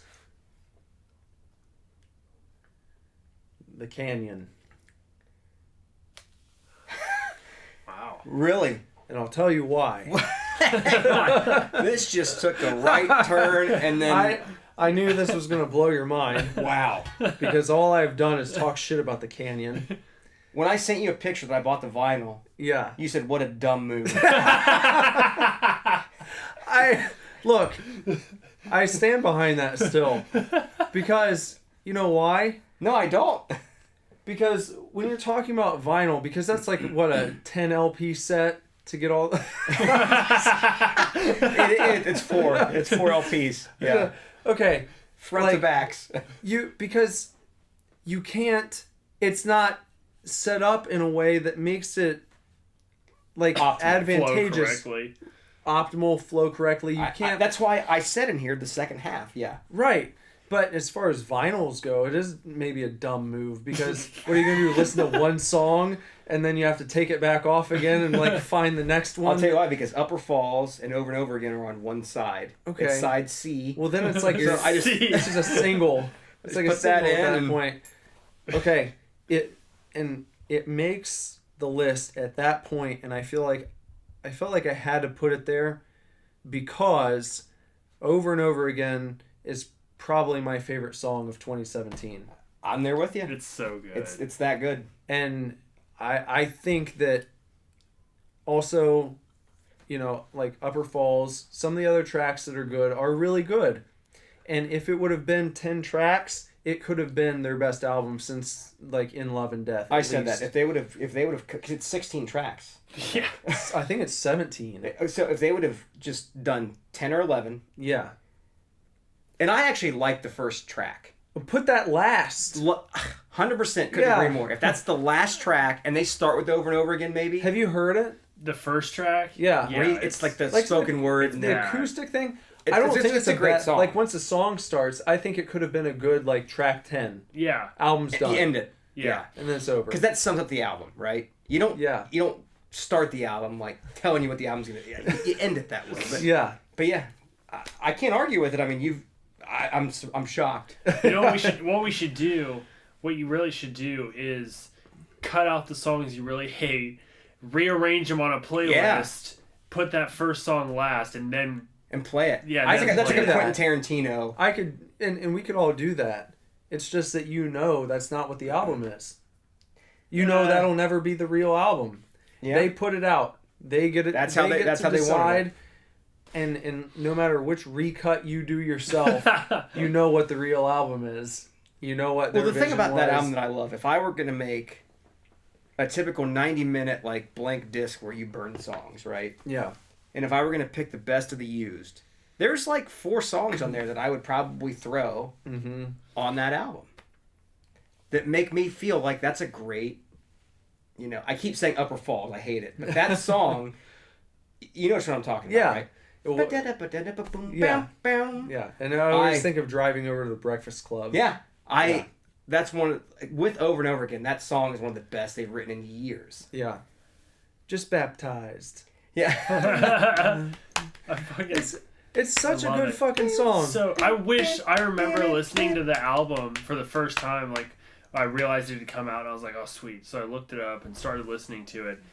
And like I got like 5 songs deep and I was like, what is going on? Yeah. I just want that. Where's that poppy, awesome, like cool vibe that Over and Over Again has? And then I looked at the track list, and Over Again is like track 11. Yeah. And I was like, what is this? Yeah. Anyways, Sorry. I'll be right back. Wait, sweet. now you gotta wait for my. No, keep going. Well, I gotta pee as well. Oh my god. We'll take turns. Oh. Just keep it up. Well, let's keep. So okay. Well, I can't say if he's not in the room what my next. Well, no, let's talk more about that because yeah. here's what's funny. I remember Nick came over, and I can't remember if we saw the video first or heard the song. We was in the video where he's like in the white. So we played it and we were like, "This is gonna be the greatest used album of all time." Yeah. Like, I mean, how do you? Because the last couple albums they came out with, the first songs they released, they were like subpar. Albums weren't that great, so we heard that. It's like, man, this is like the old poppy, catchy used. And then it wasn't. It just fell apart. I feel like. Yeah. It just... I don't know. You can't always catch that magic. That's why when we first listened to it, I was like, they just went too many tracks deep. Yep, too many tracks, and I mean, I guess even like making it a concept album. Sort of. It was just like all for his friend or whatever. Yeah. It's kind of like, I mean, you can definitely do that, but you just gotta reel it in. Reel it in at some point. You can make a concept album that's not 20 tracks long. Yeah. Yeah. It was too much. It was too much for me. I didn't give it a huge chance. It's not even on my list. Well, it's hard to give a chance when it's 48 tracks long. Yeah. It's not one you can really sit down with. Just every time you mention it, increase the number of tracks it is. Yeah. It's 20 tracks. It's 48 tracks. That's why when I, with my honorable mention, it was like the second half of the album, because the first half, as you said, it's like it's just not up to standard. I just got bored. I got bored waiting. Yeah. You're up. All right. What were you guys talking about? Just the just 48 the track 48 the tracks of the Canyon. I'm really into track 43. It was such a disappointment because that's one where the hype really you got really excited for it based off of Over and Over Again, and then they didn't release any other singles. They did one. Did they? I can't remember the name of it. It wasn't good though. It wasn't a good track, and like the sad thing is I really think there is a solid album within those 17 tracks. Yeah. Like, you could literally get rid of 7 songs, and you would probably be left with a really good album. Yep. And I don't know. I know that Bert had the whole thing where it was like a concept album. It was a tribute to his friend and all this stuff. It was like, sorry, I understand, but that doesn't mean that your album's good just because you have like a story behind it. It's like it might still suck. Yeah. So. And guess what? It kind of does. Yeah. And it's, God, what worse tragedy could befall your album than to have a track on it that is like on the Canyon. Yeah. that's like song of the year quality, but your album doesn't hold up to even support it remotely. Where it's like people are literally laughing at some of the other songs because they're so awful, wondering why the fuck you would even included them. Why someone didn't pull you to the side and were like, look, you have potential for an awesome record. I have a theory, but I don't want to... Again, we don't have a lot of time. Yeah, we don't have a lot of time. I do have a theory. Okay, quickly. What is it? A quick theory? Yeah, quick theory. I think that they probably wrote 2 or 3 songs that are maybe the beginning of the album. Yeah. They hit a stride and wrote over and over again. And they're like, okay, we're hitting something here. And then it's like I think they had a lot of songs recorded and then wrote that. And then like thought, okay, now this is something like really special, which makes it feel like maybe the stuff they were before was even better.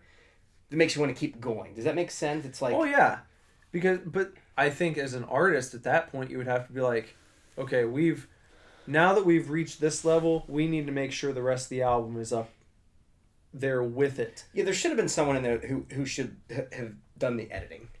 I think they recorded with John Feldman again, didn't they? That I don't know. Who did the first and second album But someone should have said, like, someone track 3, 4. Do you need 17? Yeah. Listen, track 74 is like okay, but can we cut it? Yeah. So, I mean, that's getting in the territory of either greatest hits or it's like an anthology. Or like a rap album from 1995 that had like the interlude and like skits, you know? It's like Adam Sandler's comedy albums that had like 38 tracks. I never got why rap albums had to have skits on them. Just for fun. I guess. Okay, so what's your number 5? Yeah. My number 5 is Taylor Swift's Reputation. Like Taylor Swift, I love 1989. Reputation is catchy, like it always is. It's good songwriting, like it always is. I think it feels mean. And I don't like it. I feel like it's what she's going for. Yeah. I feel like she nailed what she wanted to nail.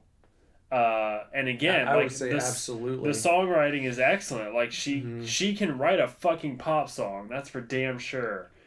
How about compared to 1989, 1989 still felt like, well, it's more happy-go-lucky. Yeah, just like, you know what 1989 whatever, just like I will say this because I know that Jason thinks it's like an anomaly that I've become like a huge Taylor Swift mark, but when I think of 1989, that's like when I became a Taylor Swift fan. And do you know what I was doing when I like fell in love with that album?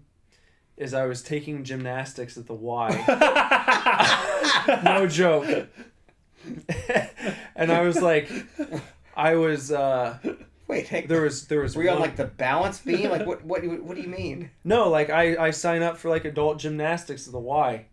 We're on the pommel horse? Like fucking doing the bars, you know, like the fucking bars that you see the dudes do, you know, and yeah, the other, well, not the bars. So you were swinging. I was swinging around. I was swinging around. I was doing handstands. I was doing cartwheels. I want to go back. It was a lot of fun. I even did a meet. I did one meet. I did. It was the most hilarious thing ever because the adult class had to mix in with the children. And so they did like the big YMCA gymnastics. It's true. I have my medal. It's downstairs in the menagerie. I've been best friends with you for 20 years. I've never heard about your adult/child gymnastics meet. Well, when I went 2 years ago, when I went to the classes, it was like an adults class. Yeah. You know, I was the only man. There was one dude who started in like the first class. And he was gone like the next week. Like he couldn't do it. Couldn't hack. He couldn't hack bad it. reputation. Yeah. Bad reputation. But that's but the girl who ran the instructor, she actually went to school with Jess. It was a girl who graduated with Jesse, and before class started, she would always put in 1989, and that's what we'd do our practice to. Yeah. So I think of that every time, and it's a very nice memory for me. Because it was fun. I had a good time. Yeah. Anyway. 1989 is like 1989. that. It's just, you know, it's like, it's all the just, feels. it gives me, it just makes me happy to listen to that album.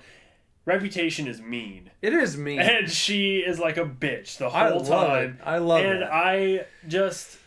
How about do you have a standout track from it? I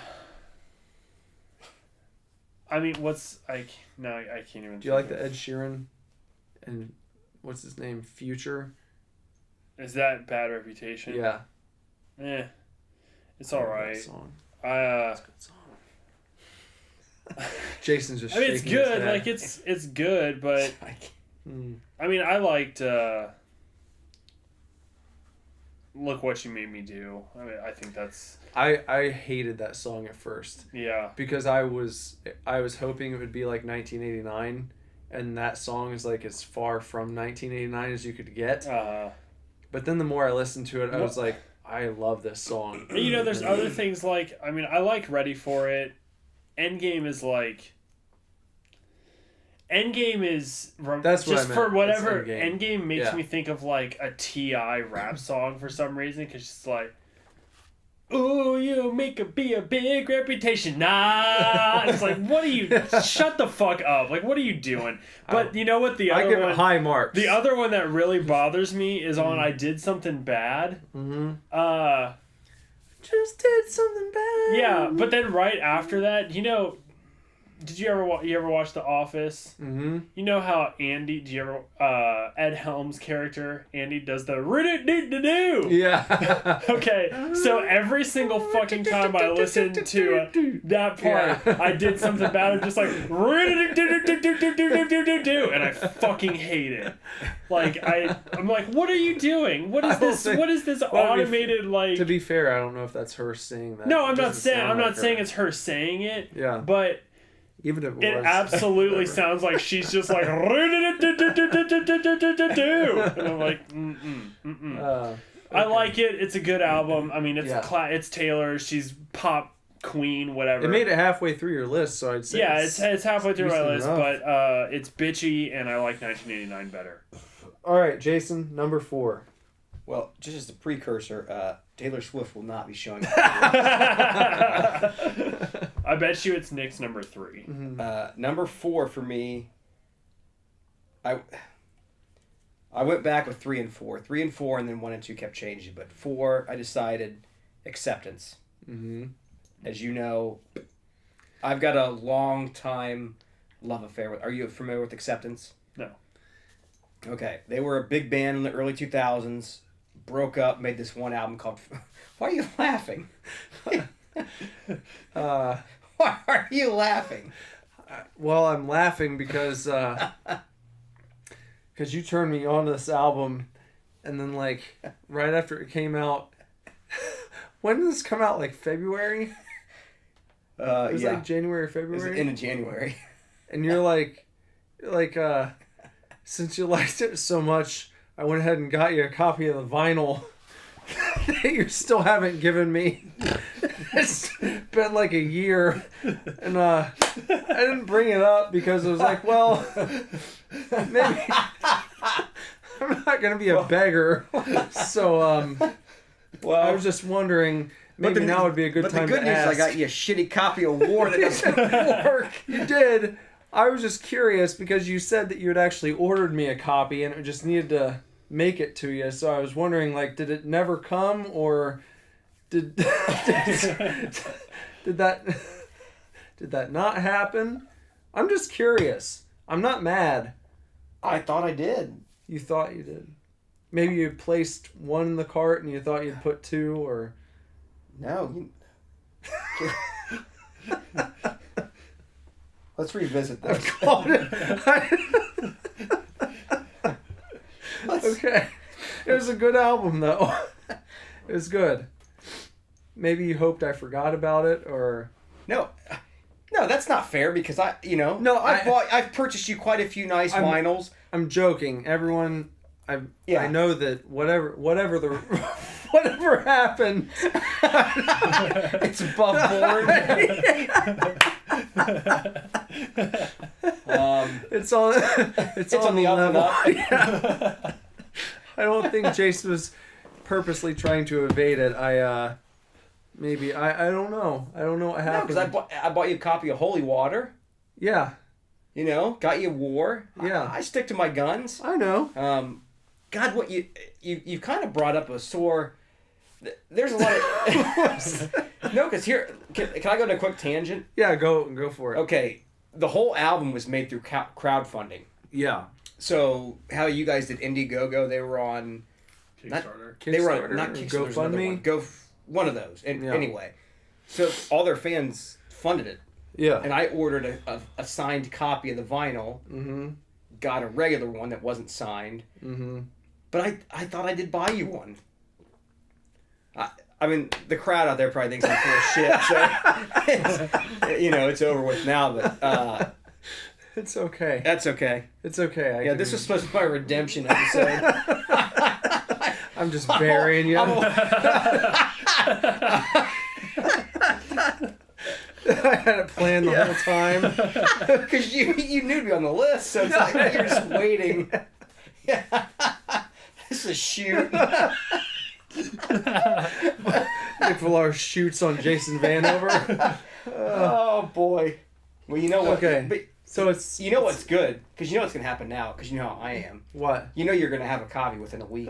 Yeah. That's how I do things. He will have a copy on his doorstep probably within a week or two. So I apologize.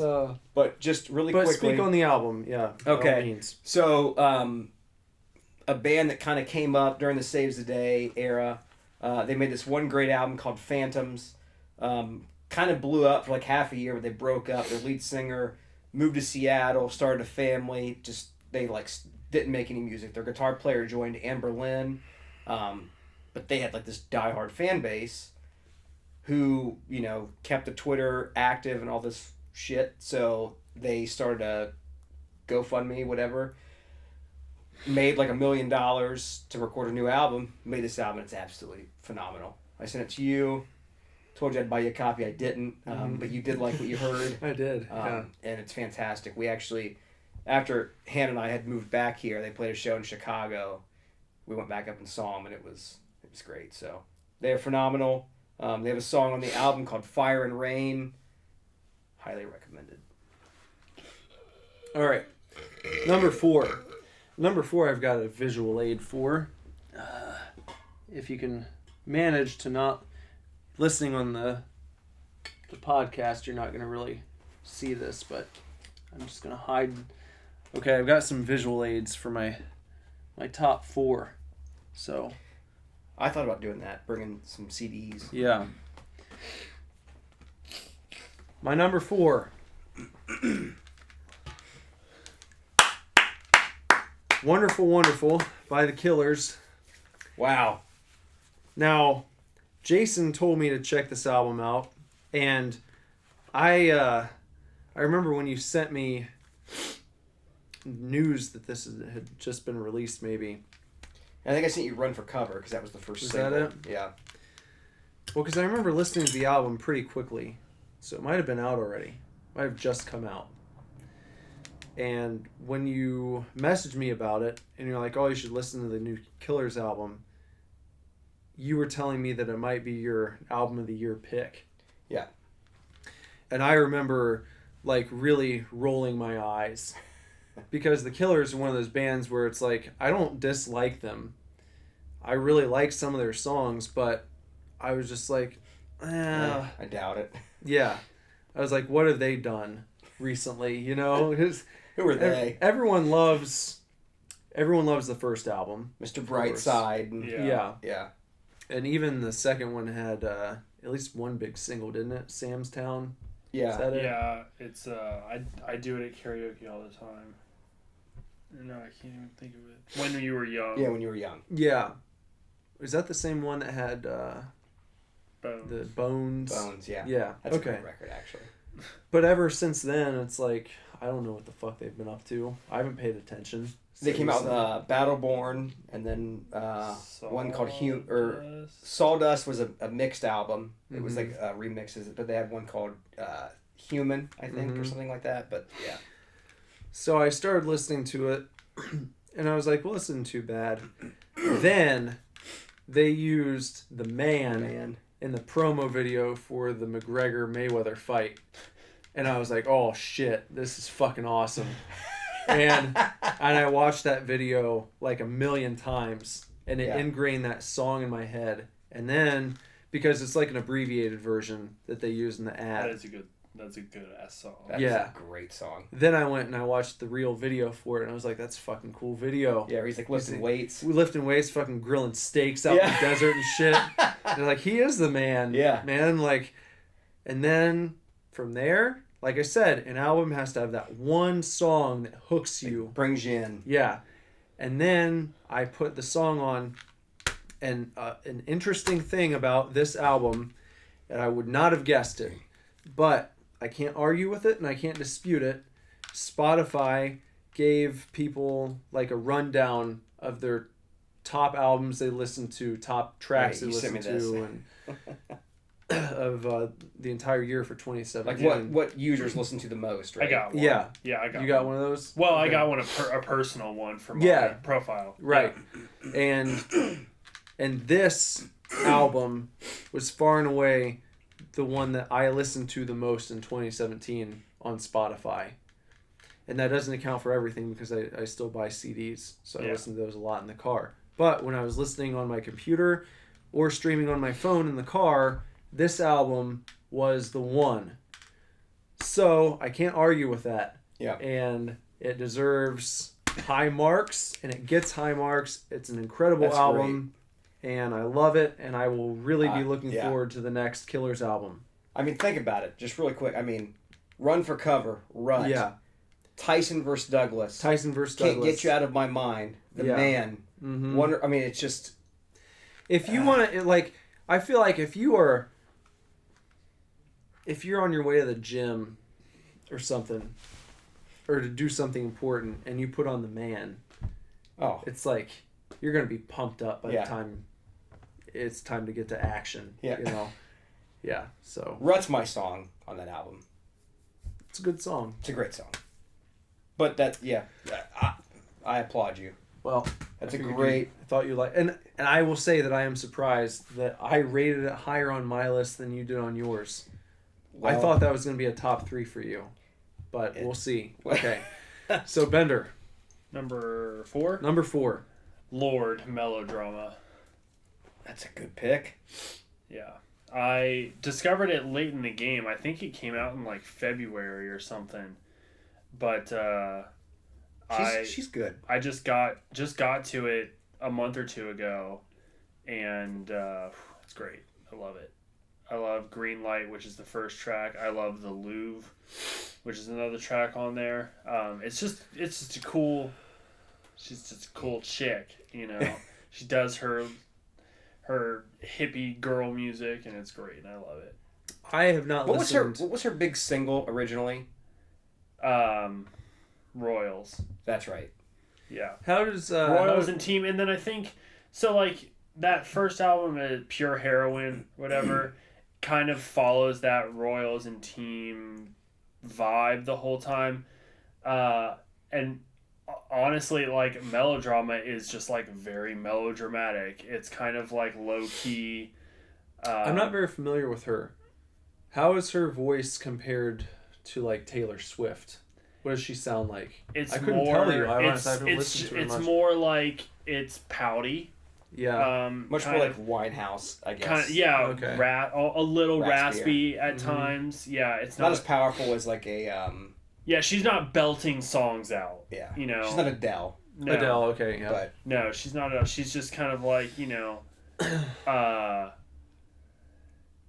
she's like almost whispering along with this sort of like this roughness in her voice. but she's not as you know? poppy as a Taylor Okay. Swift. No, Okay. she, Good it's like I said, this melodrama. It's very melodramatic. It's low key. It's just sort of kind of like starts high and then just sort of dips down and then cruises. The album just sort of cruises along, and it's great. I love it. So yeah, that's my number 4 pick is Lord's Melodrama.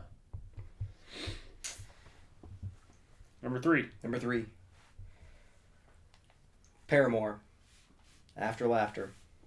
My top 3 have gone back. Like, that was at one point number 1. They've all been interchangeable, but over the last, 2 weeks, I locked it in about a week ago. I know it's going to be in your top 3, so I won't say a whole lot. But was it ever number 1 for you? It skirted the line. Mm-hmm. It was always kind of like 1, or it was always kind of like 2 and 3. Mm-hmm. It's just a great record. It's a great record. The Haley Williams butt didn't. That did something for me. That video. Jason sent me the video for Fake Fake Happy. Happy. Actually prompted by Hannah.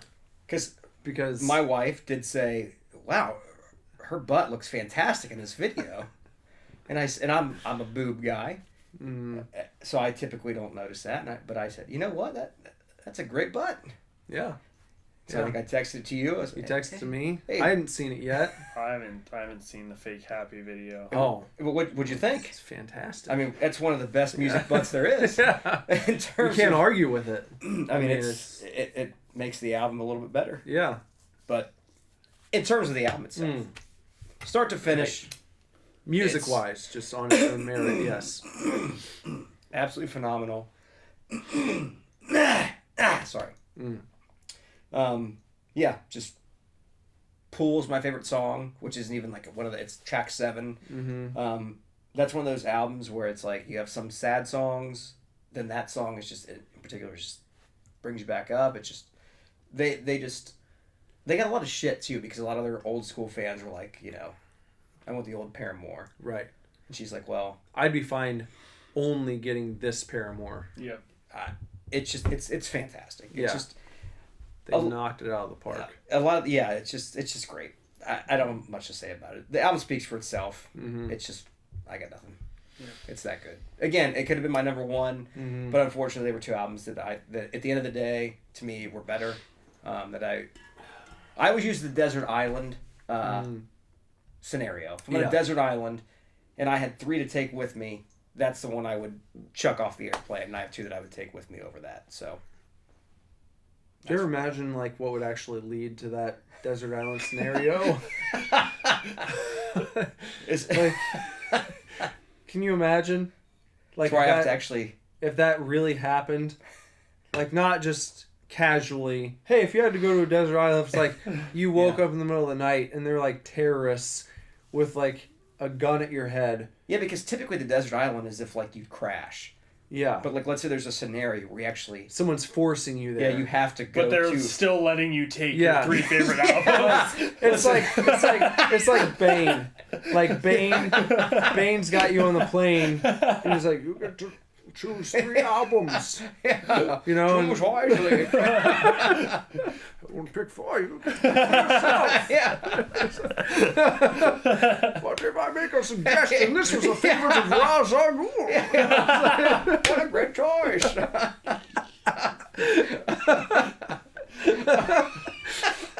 I'm here to complete Ra's al Ghul's playlist. So Bane actually had you in that spot, like, what do you think? Like, do you think you'd be able to choose wisely? Or would you just be like, let's take the fucking 3 right there. Like, what are those? Just, what do you want me to listen to? You didn't even put any thought into that. Try again. I was wondering what would be worse. Your musical taste, your ability to pick under pressure. It's like-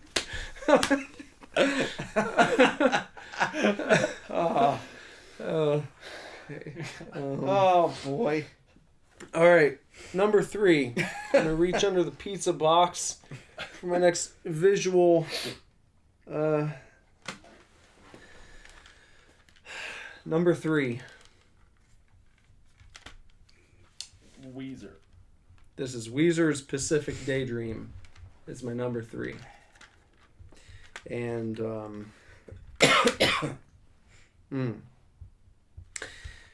this is an interesting album because a lot of the fan base, and I told you about this, Jason,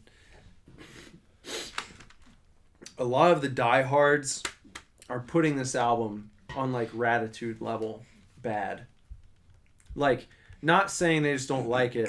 They're saying this is like Worth shit. like it's worth laughing at. Like it's that bad. And I don't see it. And you know I'm not a Johnny-come-lately Weezer guy. They are my band. Yeah. Weezer is my favorite band of all time. And I don't think that this is... They're kind of to you like my Coheed, sort of. Like, Yeah. you go back to the beginning. The Right. Start. Yeah. So, I don't see it. I think this is a great album. Every song on this album could be a single on the radio. And I think that makes some people mad. People who want to be like edgy contrarians, you know, and it's like, well, that's too radio friendly or whatever. Or they're trying to be too 2017 when this came out. I think it's an awesome album. I love it. I think that during the Ratitude era, which is pretty much unanimously voted their worst album they've ever put out, like amongst the entire fan base, I think people would have killed for this album. I think they were spoiled by Everything Will Be Alright in the End and then the White Album, which were both really good. And I still think that maybe I would put those two above this one, but I would say that this is kind of neck and neck with the White Album for me. Everything Will Be Alright in the End is definitely my favorite that they've done since the 90s. But this album deserves this spot. I don't think it's just because I'm a big fan of Weezer. I give it to them. You stick behind it. I stick behind it. I love all the tracks. We've talked about it. I thought it was a great record. Yeah.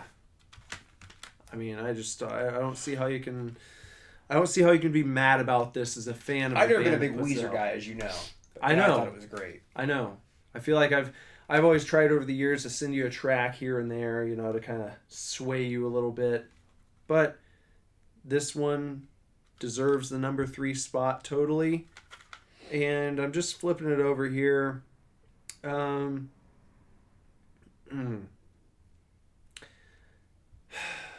Happy Hour might be my favorite song on this album. So, check it out. Weezer's Pacific Daydream. It's available on Spotify. Stream it and listen to it. You know, an unfortunate thing, and I'll just say this real quick, is when it comes to bands that have been around for a while, a lot of radio stations that still play the old stuff refuse to play anything new. That is weird, yeah. And it's so strange that, like, they'll continue playing the Sweater Song and Buddy Holly and like Island in the Sun. And then people are totally surprised when they find out that they've got a new album coming out. It's like, well, they've had singles coming out for the past like 20 years, but they just don't get played. It's like, this stuff's as good as anything that you're going to hear from them. So go and listen to it. That's my number 3. My number 3 is also Paramore's After Laughter. Fantastic. pretty much all the same stuff you said. I think it's a consistently great album. Just through and through. I love the vibe. Not a weak track. I love the style. I love the direction. It's just killer. It's just a badass album all the way through. Yeah, that's great. It's great. I loved it. I love listening to it. And you got to watch the fake Abby video. For the Apparently, I have to see Haley Williams' butt. I mean, Yeah. she's hot, so. Yeah. Yep. You could pull it up right now. Just Oh, turn oh. the sound down. Yeah. Yeah. All right. Number 2.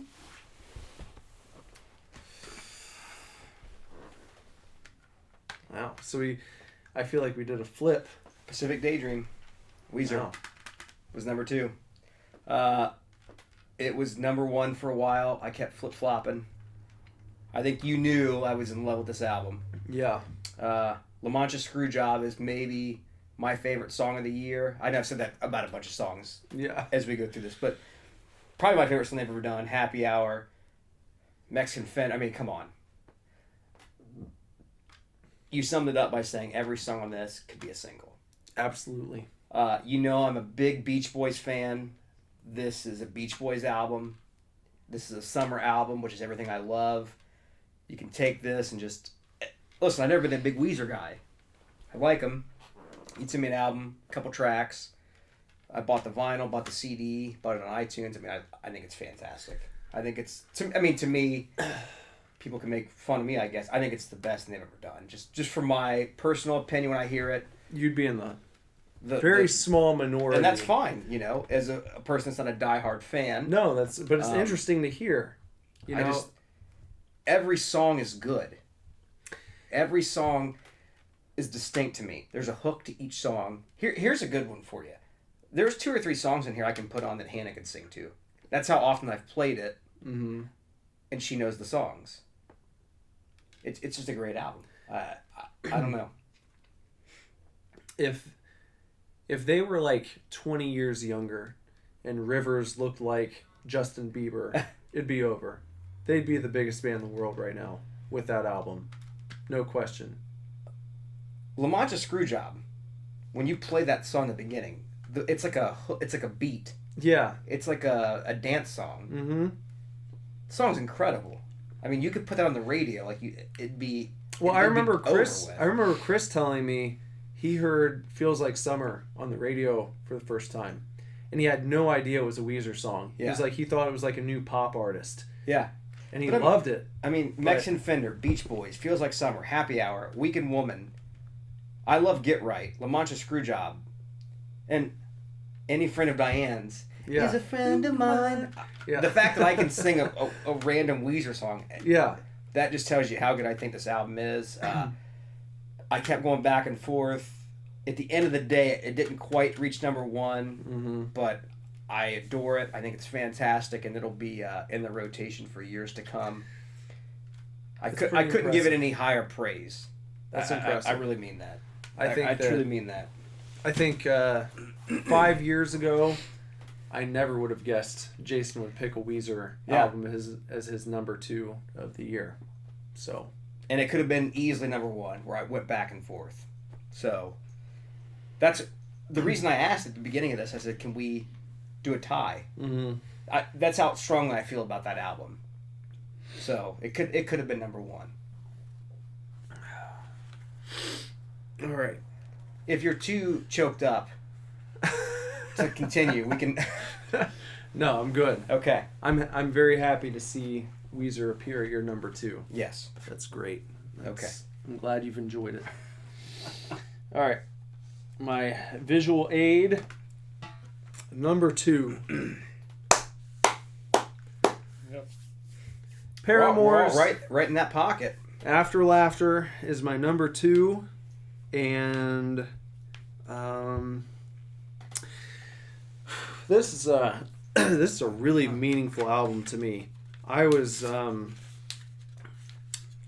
vacation in Florida with my wife and my son when I really started digesting this album.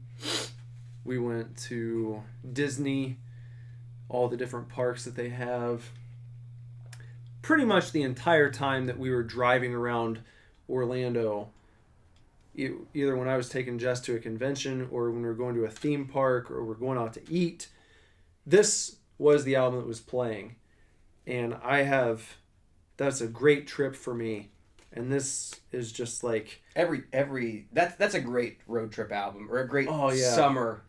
Yeah, beach album. album. It's just perfect, and it like has that vibe, and it's not only does it have the vibe of like the beach in summer, but it literally was that for me. So it's connected to it in that very real way, and I mean I love this album. I can't say enough about it. The reason it's not number one is because of one track.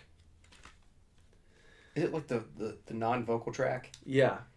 Yeah, it's a weird track. With like the dude like yelling in the background. Yeah, it just doesn't fit on the album. If that track was not on this album, it would have been number one. No question. But in trying to narrow it down, what I had to ask was, what's the best album front to back? Do I not have to stop at all? And I had to on this because I skipped that song. And that song. Yeah. Yeah.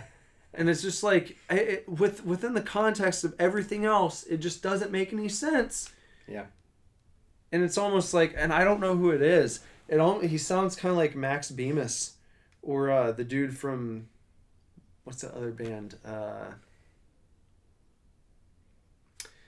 He kind of has that yelly, shouty. I know the band. I just can't think of it. Like I don't know. Do you know what I'm talking about? I have an idea just because you said Max Bemis, so like I can sort of like. He's not even as singing hear as what Max you're- Bemis. No, it's not singing. Right, I can hear the style you're. Yeah, it's not good. And so when we're talking about albums, that's Yeah. what I took into consideration. And that's why it's number 2 and not number 1. And it's like, if that wouldn't have been there, and I could have had that experience front to back, this would have been my album of the year.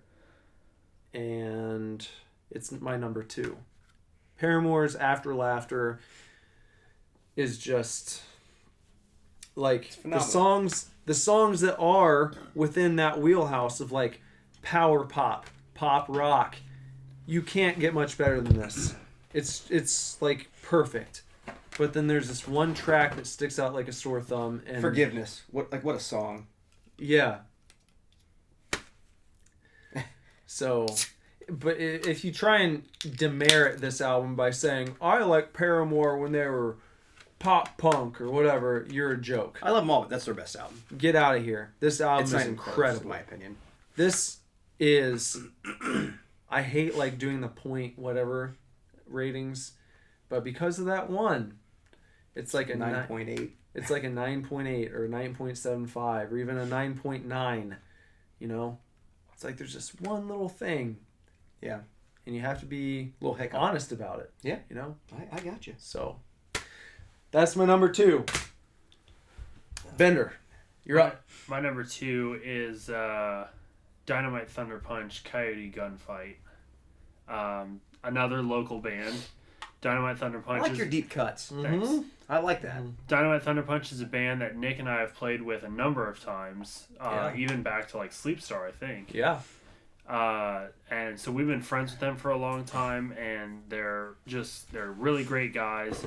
And ever since we've been playing with them, they have been talking about this album. So I actually have the physical copy right here. So it took about 3 years for this album to come That out. looks like a Wes Anderson. That looks like Fantastic Mr. Fox artwork. Yeah, it does. So it took about 3 years for them to put this album together. And it's pretty much been the whole time that we've known them. And goddamn if it didn't pay off like bigger than anything Coyote else. Gunfight. It is a really... It is so good. It's one of those, I'll admit it, is I didn't listen to it enough. Yeah. to get that high on my list. Yeah. What I listen to, I do really like, but it's the whole album is like a post-apocalyptic Western concept album, and it's just so badass. I mean, it's so good. And you know, it's one of those albums as opposed to the Used. This album has like 16 songs on it, but it flows and it works. Cohesive. And there's a couple instrumental songs that are just really great. They are so talented. Like, and they're such a great band, and I love them so much. And they're really great friends of ours. And so, very high energy. High energy. They're just great. And I've listened to that album. Check them out a lot. Yeah. I mean, I've listened to. They just asked us to come up to Akron on March 3rd and play a show. Any chance they listen to this podcast? They might. We've told them we want to have them on sometime. Yeah. I might tag them. Well, in case they do, I like your artwork, and I'll definitely be checking it out. Yeah. Maybe you'll make my list next year. Maybe so. They're excellent. I love them.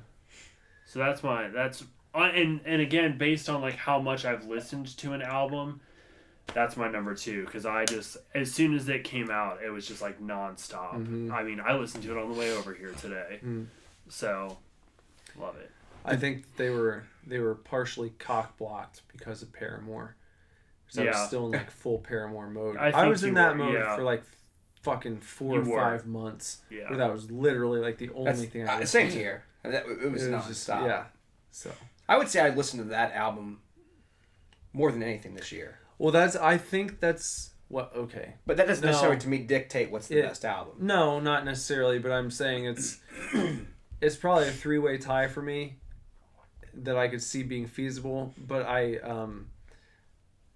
listened to The Killers a lot on Spotify before I got the actual CD. Yeah.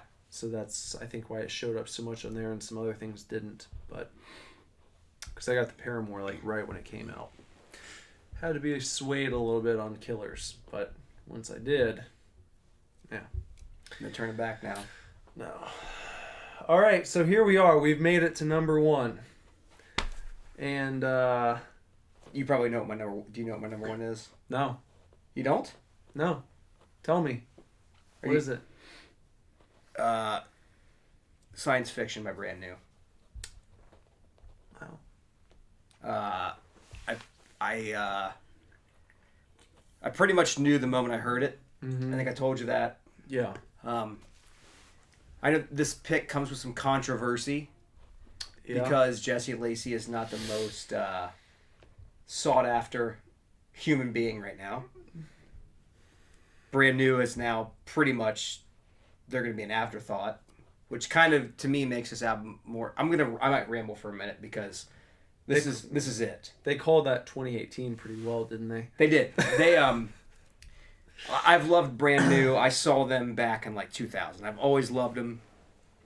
They've always made albums every 4 or 5 years. This one, 2009. So 6 years between they worked on this album. Yeah. The album is meticulous. Every song, there's Easter eggs to other songs on other albums. That's, if you're a Brand New fan, you go on their Reddit. Like, every song has callbacks to other songs on other albums. First album, middle, just like really weird shit to where you can tell they weren't just sitting around. They were literally working on this, which makes it shittier that now they're done. Yeah. I get it. Jesse might be a scumbag because, people have come through with these allegations saying that he tweeted these girls and whatnot. Yeah. Jerked off. And that's totally fair. Mm-hmm. I'm trying to just enjoy the music and just try to separate it.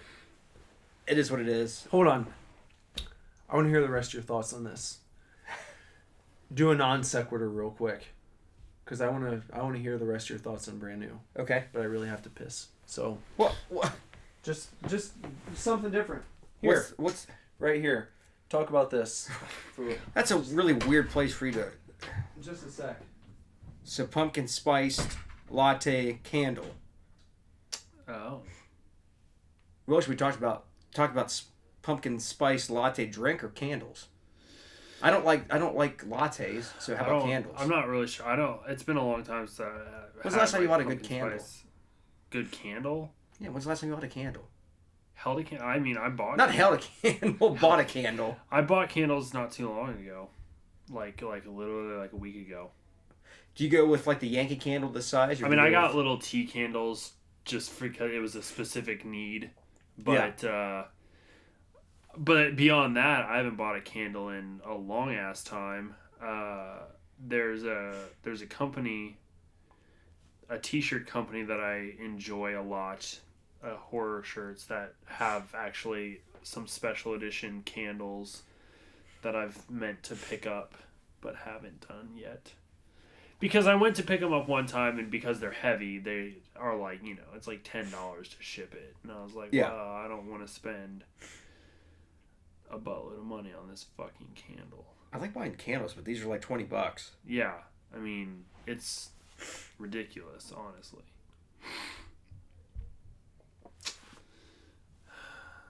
As for lattes themselves, I don't drink coffee. So this candle's kind of just dumb in general. Yeah. But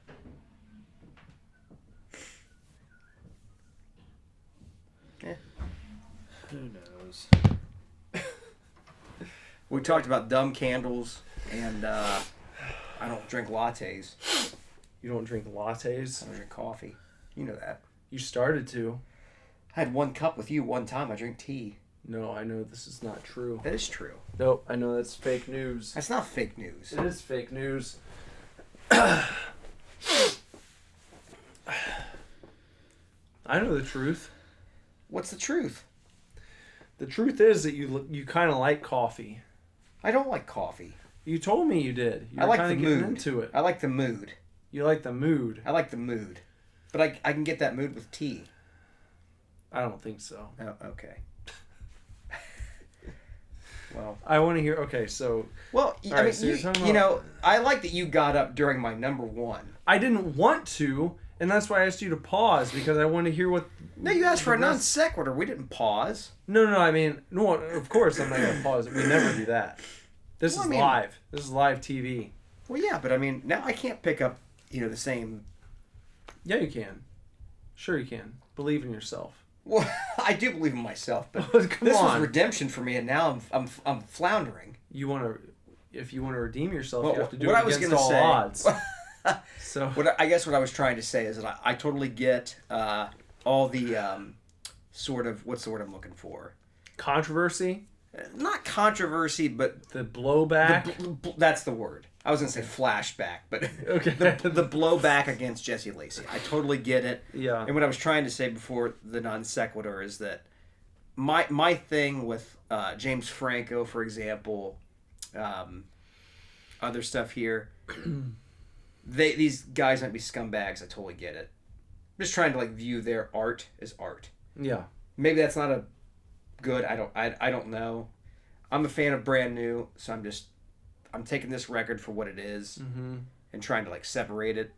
Yeah. And I guess what's heartbreaking for me is maybe he is shitty, and they're done now. But this album to me is special because I've been a fan for so long, and it has so many connections to everything they've done. Yeah. And when I listen to it, there's just something about it. It's a special album to me. I didn't know it was coming out. It was one of those. Yeah, it was a random. It was a random drop, which I like a hate. loot drop. I hate. You hate the loot drop. I hate random drops. Like Kendrick Lamar. A lot of rappers do it. Say Anything did it. Say Anything, which was my number 1 or 2 last year. If you remember. It was very high up there for both of us. I'm not into the random drop, but maybe I should. Bender, how do you feel about the random drop? But maybe now that we've talked shit about AFI, Nobody and that's ever... I don't think I like anybody that's ever done a random drop. Like MCR never did a random drop. Motion City never did a random yeah, drop. but now that we're saying, hey, AFI did this build up that was shitty, maybe the random drop's not bad. No, because you know why? Well, it's not bad for the artist. It's not bad to do a build up even if it sucks because they still probably got people interested who might not have given them money otherwise. As far as marketing goes. Yeah. It's like, even if your album ends up being shit, if you can get people to yeah. buy it beforehand or Right. pre-order, because they're excited. Yeah. Eh? Gotta Right. get paid. Hey, that's the way it is. Yeah. Da-da-da, da-da-da, da-da-da. Well, anyway, so I'll leave it there. I mean, it's just unfortunately my pick this year. It's I had to go with my heart, and I know it's kind of a shitty pick because maybe he is a shitty dude. Like I just don't know anymore how do you read these stories, and it's like, if the guy is shitty, can I still enjoy his music? If James Franco's shitty, can I still think that the Disaster Artist is as great as it was? It's just there's such a fine line now. Yeah. And so my thing here is, this album to me, when I first heard it, before I read any of that stuff, that's what I'm going with. And being a fan of Brand New for the past like 12 years, and the fact that it was this Easter egg album that like wove all their other albums together, and I can listen to it for years and still pick up on stuff, and Yeah. every song is just this different beast. It's just it's a special Well, album. even though some people want to twist it a certain way, it's not like there aren't women out there who also enjoyed the new Brand New album, No, there are or who also 100%.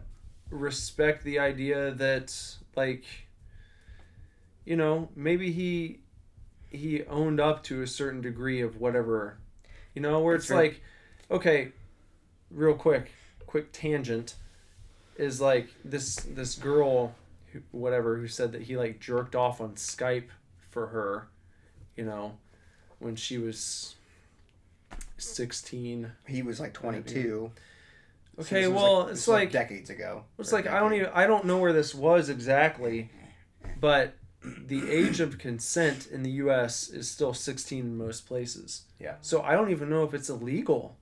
Yeah. No, it wasn't. It's not. He didn't It's do anything like- illegal. It was just people like calling him a scumbag. Right. It's like, okay, well, being a scumbag, in your opinion, doesn't make what you were doing illegal or even worthy of losing your entire livelihood. Yeah.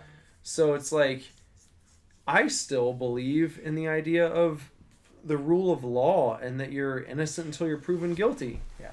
So, Well, the shitty thing too to me now is that he's been married and he has kids, and it's like now his life, he's got this tainted image, and he's just kind of like, he was already a shut-in, and now he's just done. yeah.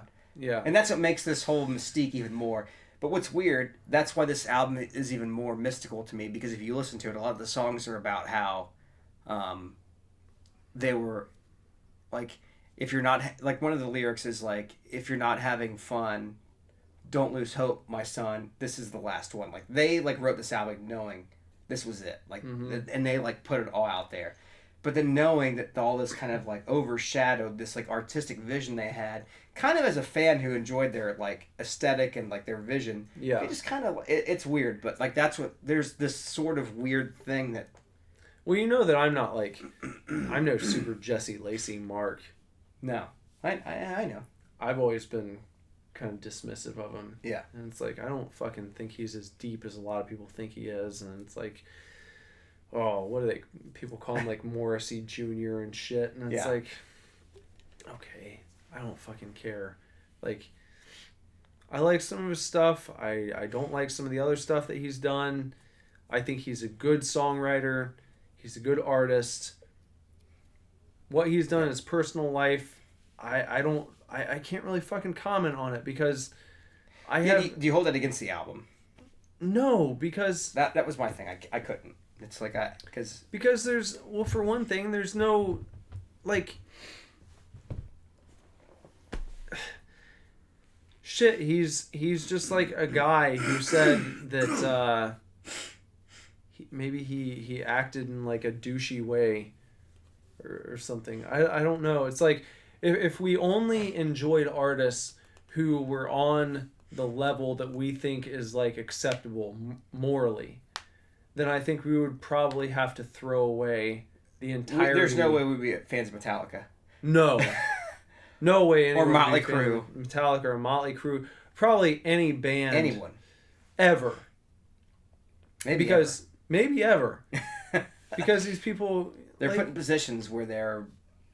well, you know the shit they would say on, like, I don't think they would say it now if Behind the Music were to be created in 2018, but I remember one of those segments where it's like James Hetfield's talking about how they would have to fucking run to their tour bus when they would come back through cities because the dads of the girls who went to the shows the last time would be there like waiting for them, ready to like fucking kill them for real, because they would walk backstage and there would be like a shower full of naked women waiting for them who just were like, let's do this, you know? And it's like, okay, well, maybe it's not like, I'm not going to do that. I don't think it's really morally right, but, you know. Well, I'll say this last thing, and I'll let you guys move on. To me, again, it's a special album. They're a special band to me.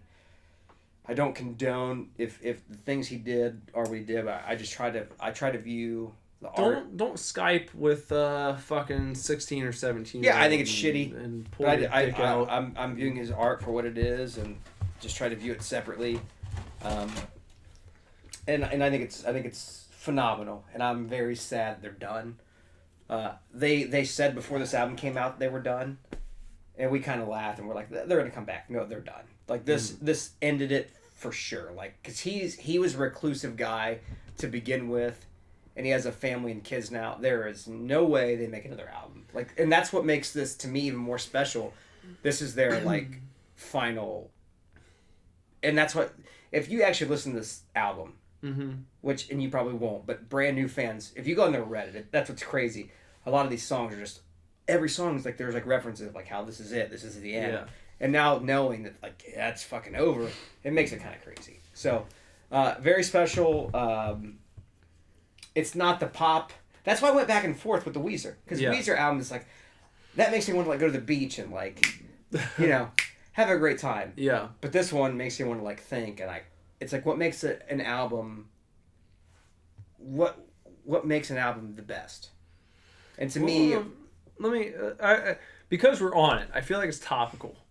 So like, Bender, if tomorrow it came out and it was like Gerard Way in 2007 Skyped with a 17-year-old and jerked off on camera, and someone was like, are you ready to denounce Gerard Way and all of the music he's created? Like, what would you say? How old was he at the time? Like, can you get rid of all of the fucking attachment that you have to... I think it depends on the severity of the issue. Like, if you know, if he, like... Because he used to struggle with alcohol. Yeah. So, like, if he was shit-faced or something, and this girl is 17, which... You know, and she's on Skype, like, what are you gonna do? You make a mistake, you know? But if he's, like, sober or drunk, and, like, rapes somebody... Well, yeah, if he then, rapes like, you're someone, gonna different. have, like, an issue, you know? But if it's, like, a girl... there would be a lot of conflict, but I would certainly take issue with that, and there's levels. I'd not want to support him anymore, you know, which would really suck because I really love him. Yeah, it would be really hard, and I wouldn't want to continue to support that. It would taint everything that he's done. Yeah, however, 100%. in this situation, it's like, okay, you made a mistake. You fucked up, dude. You fucked up. You were like once. in your 20s. That's my thing, and the fact that he's like getting like, you know. People chasing after him with calm the fuck down. But it's like the girl was, it's like something through Skype where she was like, and she's like, she said herself, like, I was into it at the time. Yeah. And then years later I think back on it and now I don't like it. And it's like, that's not fair. That's different.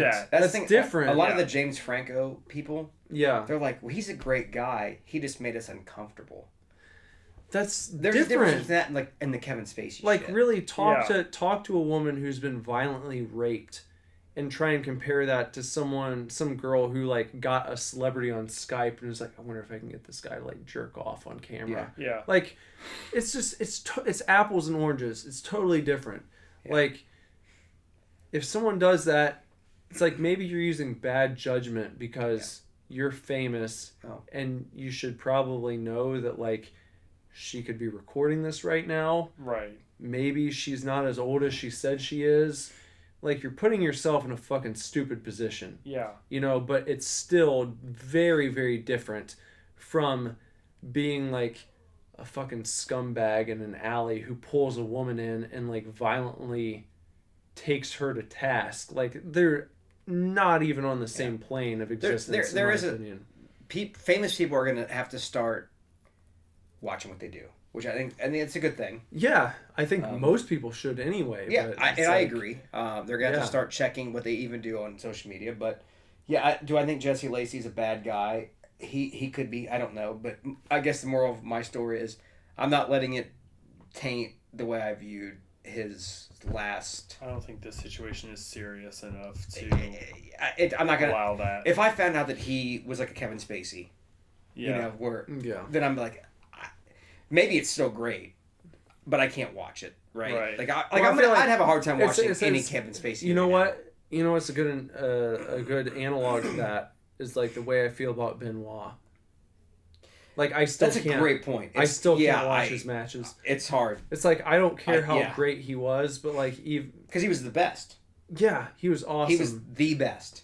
But like his match with like Michaels, I still can't Well, his match with Eddie, like with that too. I just or when he won the title. it's Yeah, like when you can't. watch someone on TV and you're like, this guy ended up killing his wife and son. It's like, sorry, Yeah, sorry, I can't really. can't do it. I know that's It's that's just- a leap, but It is. But I totally see what you're saying. Do you understand that there's a point that you get to where it's like you Yeah. can't separate Yeah. the artist from the art anymore? Yeah, 100%. It just doesn't work. Okay, so I'll let you guys move on. So my last point. So brand new science fiction. I'm glad we kind of hashed it out. Yeah. Hey, thanks for the therapy session. I kind of like feel because I was struggling with it for a little bit. Yeah? I kept going back and forth. It's so I adore the album, and I'm very sad that that's it. Yeah. But again, what's cool about it is it ties into all their other albums. Mhm. They made this weird 5-album thing. Yeah. I don't. They're gonna always be this weird band that just, and I'm sad that's it. So that's my albums of the year. Weezer could have been number one. Weezer's number one too. They were my. It was tie. So, but anyway, Weezer's number 2. You picked. Yeah, but You made your pick. I did, but it's close. All right. My number 1. Jason's rolling his eyes. 'Cause I already know. He knows what's coming. Jesus fucking Christ. Big reputation. Big reputation. Taylor Swift. Jesus. Oh, Jesus. Taylor Swift, Reputation, is my album of the year for 2017. Oh. And I told you, what it came down to for me, and this is big. 15 tracks, and there's not one that I skip when I listen to this. The Paramore album, You skipped that one track. it is 12 tracks, and I skip one of them. Mm-hmm. That's what it came down to, because And those Taylor Swift songs are better than the Paramore songs? well, it depends on what you mean by better. Are they better Like, songs? would I enjoy more? Yeah, do you enjoy them more? It's a different vibe that I'm going for. They're similar, and I even told you this. I feel like Taylor Swift and Hayley Williams could each sing each other's songs pretty well. I really believe that. Do you think I'm like wrong in saying so? Because I don't think they're so far off. I listen to a lot of like when I check out other female pop artists. I'm not just trying to circle jerk here. I really don't hear anyone who sounds like off the bat just as strong as Taylor Swift is. I think that she is like undisputed the queen of pop music right now. And I've gotten like, you know, I told you I was just listening to the Carly Rae Jepsen album recently. I think she's good, but I don't think anyone that I've heard really touches Taylor Swift in her strength of delivery and the songs that she puts out consistently. I don't know. I don't see any other real competition. Honestly, I think Hayley Williams could give her a run for her money. But then they got that one fucking song where she's not even on it. It's like, what are you doing? Why did you have this guy come on here and just yell for 4 minutes? You know? Like, this was my album of the year. I really didn't think anyone was going to top this. And I told you a while back that this was my number one. Like, at that moment, I think it was around maybe September, October. And I was like, but Taylor Swift has an album coming out in November. And you're like, give me a break. And you like totally laughed it off. And I was like, I'm sorry, but that's the only thing I see being able to dethrone Paramore's album at that point. Yeah. And it did. You stuck to your guns. And it came down to that one track. And like I said, Reputation has nothing I skipped through. Not one song. Well, you stuck to your guns, and I appreciate that. All right. So, now we're to Bender with his number one album of 2017. The final one. Final one. My number one album of 2017 is Kesha's Rainbow. You know what? That's a good pick. Thanks. Because I like that better than Taylor Swift. I do too. I actually heard a couple songs today they played at work. Yeah. It wasn't bad. I think if anybody can give Taylor Swift a run for her money in the pop world, it's Kesha. She has some more grit. I think she's got more grit. I think she has more power in her voice. I think that It's a new faction. she It's a sings. faction. I think you know, this album is special and it's important because she is coming off of Suing her. a 3-year hiatus of literally not being allowed to make music at all. Like, she wasn't allowed. And to come through all of that on the other side and put out an album like this, that's just like, it's powerful, and every song means something, and every song is about like finding yourself and being comfortable, and like you don't always have to forgive everybody, but you can move on and you can be happy no matter what happens to you and all that kind of stuff. It's powerful. The album is powerful. And like literally, I mean, the first couple songs that I heard, like when she released Praying for the first time, and then when she released Learn to Let Go the first time, like literally cried when I heard them, because I was just like, fuck, go you, Kesha. Like, you know, like so happy that she's back. Got to see her when she did the Rainbow Tour and everything. Oh, so you're all in on Kesha. Oh yeah, I'm all in. He's on a Kesha. mark. Wow. Yeah. He's a mark. And Right. Wow. I just think she just I love her. I love this album. I love the album. It was Heard a couple amazing. tracks. I liked them. Yeah. So the this whole is great. album's great. My favorite album was the guy who was accused of sexual assault. Your favorite album was a woman who sued a guy for grabbing her butt And one. and won. And your favorite album was a Woman who sued for sexual assault and lost, but should have won. but should have won and came back. Should have won. Yeah. I'm going to change my pick. No, I'm just joking. That's and I wrestled with Dynamite being number one, Dynamite Thunder Punch being number one, but it really came down to, I think, the meaning behind the album, and Kesha just did it for me. She's my girl. I like her better than Taylor Swift. I like the album cover a lot. Yeah. It's quite good. I heard a song by her today at work where she says something about "Don't take my weed." Probably. It's like one of her singles, but yeah, it's I'm a good sure. song.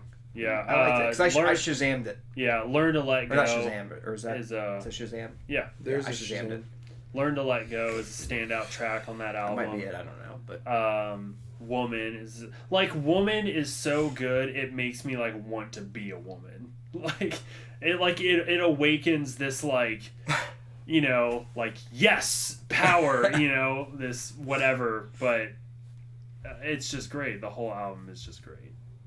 I love it. Check it out. That's it. I have to go home. You guys kept me so late. You just gotta go. That's it. that's it. There's your top That's 10 the albums. top. I had hoped I had redeemed myself here, but I feel like I've dug a deeper hole. No, you came out. You're not falling over yourself, Troy. Yeah, right there. I explained myself, and hopefully I. We're not carting you off this year. This is good. Yeah. So we've got science fiction. Yeah. Sum it first- up. Number Why one. don't we go around and sum up real quick? Summarize it. Okay. Yep. Again, there's some controversy surrounding it, but what I would suggest is just try to set that aside and listen to it. What it came down, just real quick, what it came down to me at the end of the day was Pacific Daydream was an album I could take to the beach and play on the radio and have the best day ever. It just, pop around, just enjoy it. Science Fiction is an album where I want a glass of wine and I want to sit down with headphones and a lyric sheet and I want to dive into it. And sometimes that's what makes, to me, a great album, especially for a band they're done. It's their curtain call and they've led up to it, right? Mm-hmm. So it's like, and again, for me, all these callbacks. So if you're a fan of Brand New, you read these lyrics and there's lyrics that call back to the first album. There's just weird references. They all tie together. You can tell they worked on this for many, many years. So, not a lot of songs you're going to hear that are going to be like radio hits. But if you're a fan of Brand New, but also Weezer, Pacific Daydream, fantastic. So, what it came down to for me was Paramore versus Taylor Swift. Sorry. And the way that I view having to pick between these two is almost like Jason, you will maybe understand this. It's like you don't want to have to reprimand your child. But sometimes you need to. Sometimes you have to. And you're pulling for them. And it's like, I'm sorry, but You want him to correct it before you have to reprimand. Yeah.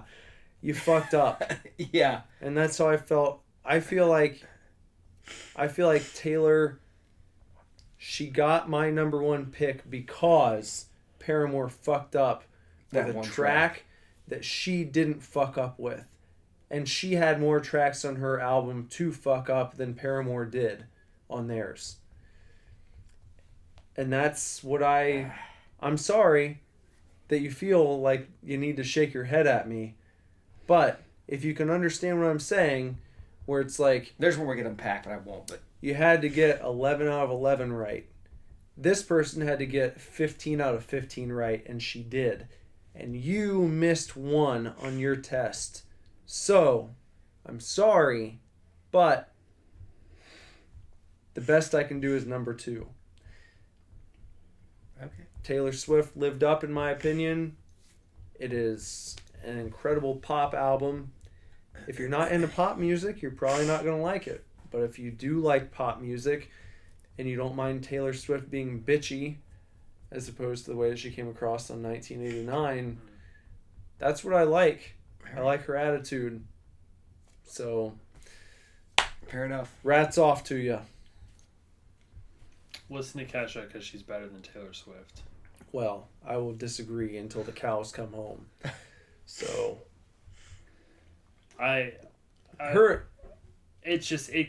Kesha being my number one pick just came down to not only, as I said much earlier in the cast, I was hyped for this album because I knew it was She was coming going to bring out. the heat.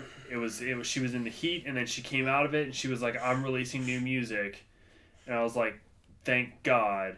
And then song after song that she released, I was like, yes. And she had time to work on it, yes. which is cool. And then the album came out, and every song that wasn't a single is still a hit.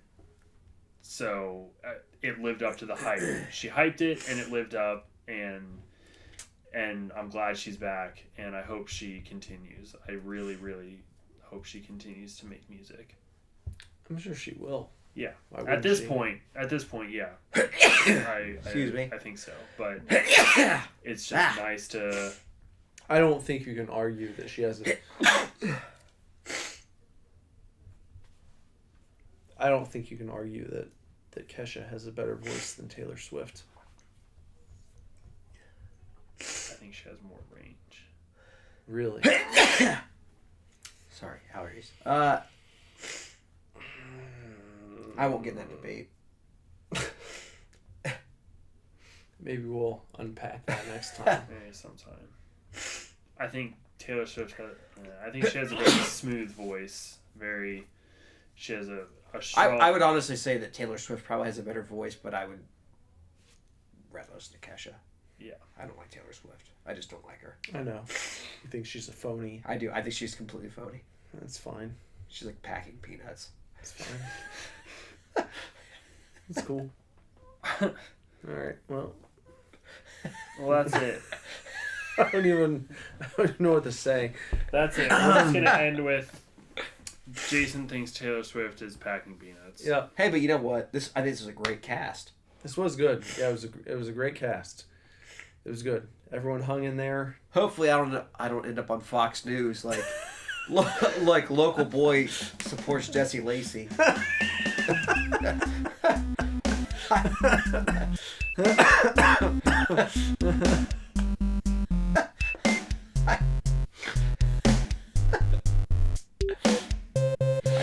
All right. Well, we'll see you in the outro.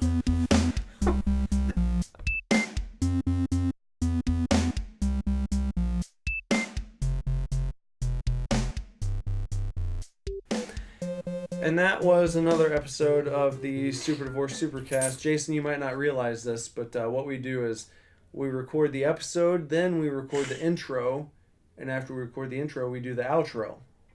And we're in the outro right now. Okay. So what we just did a couple minutes ago, the people listening would have heard like maybe an hour and a half or 2 hours ago. Okay. So Yeah. we're much later now than where Yeah. we were like a couple minutes ago. Okay. So real quick before we head out, I'll just give Jason another chance to plug his band, his musical projects. I'm not a big plug guy, but yeah, I've got a band called The Inbox. You can check us out on all streaming platforms. Our EP is called This Side or the Other. Nick wanted me to say what my favorite song was. I would say Bridge Protector. It's our opening track. Other than that, just, that's it. I'm a fun guy just to have on a podcast, I like to have fun. I got a cool family, and that's about it, so. You want to tip your cap one more time to your album of the year? Yeah, I would say that. I'll stick by it. Science fiction. Fantastic. That and Pacific Daydream. I came in when I showed up at your house tonight. I said, "Can we do a tie?" Yeah, and Because no. I kept going back and forth. So tomorrow I might be in the car driving home, and I might say, fuck. it was Weezer. So it's back and forth. Yeah. I feel very strongly about both. Actually, all my top four. At different points they were all fantastic. So Let's say this. Here's a challenge for the outro. It's an outro challenge. don't put me on a beach. No, not the beach. if you can imagine, maybe the majority of people listening even have never heard of Brand New, but it's your album of the year. What would you say to get them to just go on Spotify or Apple Music and just to check it out? You know, why would you want them to go and listen to it? Well, here's what I would say. I've got a 1-2 plan. Okay. I would say go on Spotify and play the song Jesus Christ by Brand New. Play that song. See what you think. It's going to be a little strange, but I think you're going to like it. If you like it, then play Lit Me Up. That's the opening track off the new album, which you've had some issues with because it has that opening talk track. But Jesus Christ into Lit Me Up, and then go from there. And that's it. Okay. I'm done. Bender? Before we head out for tonight, any last words on your album of the year? Why someone who might not be familiar with your pick should go out and give it a nice listen, give it a chance. I think if you take a minute to read up on what Kesha's been through first, because she had 3 very successful albums. And then she sort of dropped off the face of the earth, and no one knew why for a long time. And so, if you just take a minute to read up on what she's been through, and then give Rainbow a listen, it's going to be more impactful. I mean, it's a great album for anybody, but I really followed her story. Maybe for a year or so before Rainbow was even a figment, so I really have an attachment to the album because it's such a success story to me. I like that. So just take a minute, read a couple articles about what Kesha's been through, and then give Rainbow a listen, and just be happy that she's here. I like that. Nick? Pretty good. If you like pop music, if you like Taylor Swift, and if you like a little bit of edge to your pop music, you're not going to get any better than 2017's Reputation from Taylor Swift. No. She brings the heat on that album without compromise, without apology. It is an attitude-laden tour de force of a pop record, and it is perfect from track 1 all the way through the end, in my opinion, which is why it got its number 1 spot. But I will say, as an addendum, if you're okay with one track being a little off the mark, that After Laughter by Paramore is neck and neck. And I think that it would appeal to the same crowd. To be honest with you, I've said this before, Taylor Swift and Hayley Williams from Paramore occupy a very similar space range-wise when it comes to their pop music. And I think at this point you have to say Paramore is a pop band. Fair enough. I think that's fair enough. Fair enough. Paramore made a misstep on their album that cost them their number 1 spot on my list. Not saying that my list means shit. I'm just saying, personally, that's what it came out to be. But if you can press skip on one track, Paramore's After the Laughter is it's pretty much perfect. So, yeah. I got one more thing. You got something to add in. One more. This is very quick. Mm-hmm. We're talking about like songs. Just we're wrapping up. Yeah, we're wrapping up. I'd say overall this. The Night Game, The Outfield. Mm-hmm. Again, that might be the song of the year. That might win out. The Night Game. Yep. I will say Over and Over Again. Because we From the Used is my song of the year. well, Do you have a song, So of the year? Real quick. Probably Learn to Let Go. From Kesha. Although I do love the Outfield. Yeah. It's so good. yeah. So the band, The Night Game, the song's called The Outfield. We all love it. So Yeah. two of us picked it maybe as a song of the year, and I think you would say top 2 or 3. Oh yeah, yeah. So I would say, ending wise, that's one. Go and fucking check out. Go and by check far. out. Yeah. By I 100%. want there to be more. You have time to check out a few songs. Check out The Night Game. Brand new science fiction. If you could pick one song, Buy if you could tell the listeners, check out this song, and we each have to say something different. So you go first. For 2017, listen to this one song. The Outfit by The Night Game. My pick is I will say, listen to Over and Over Again By The Used. by The Used. Perfect And pick. Hard Times by Paramore. Perfect. That's about as good as it gets. that's just perfect. If you could make you could put that on repeat, just fucking drive around the city for like a year. yeah, you'd be fine. Yeah. Yeah. You'd have no issues. No. So, all right, guys. Well, this has been great. Did I redeem myself? You redeemed yourself. Yeah, definitely. Bender's got to get home and get a little rest before work tomorrow. We've got something big coming up. In 3 hours. And Bender and Jason and I are gonna watch some tennis Yes. pretty soon. Can I explain real quick or no? Yeah, go ahead. Or should I not? No, go for it. Just real quick. Quick. Big tennis fan here. Roger Federer tonight is going for his 20th Grand Slam final. Nick and I have been friends through all of these. He's never experienced a Grand Slam final of Roger Federer with me.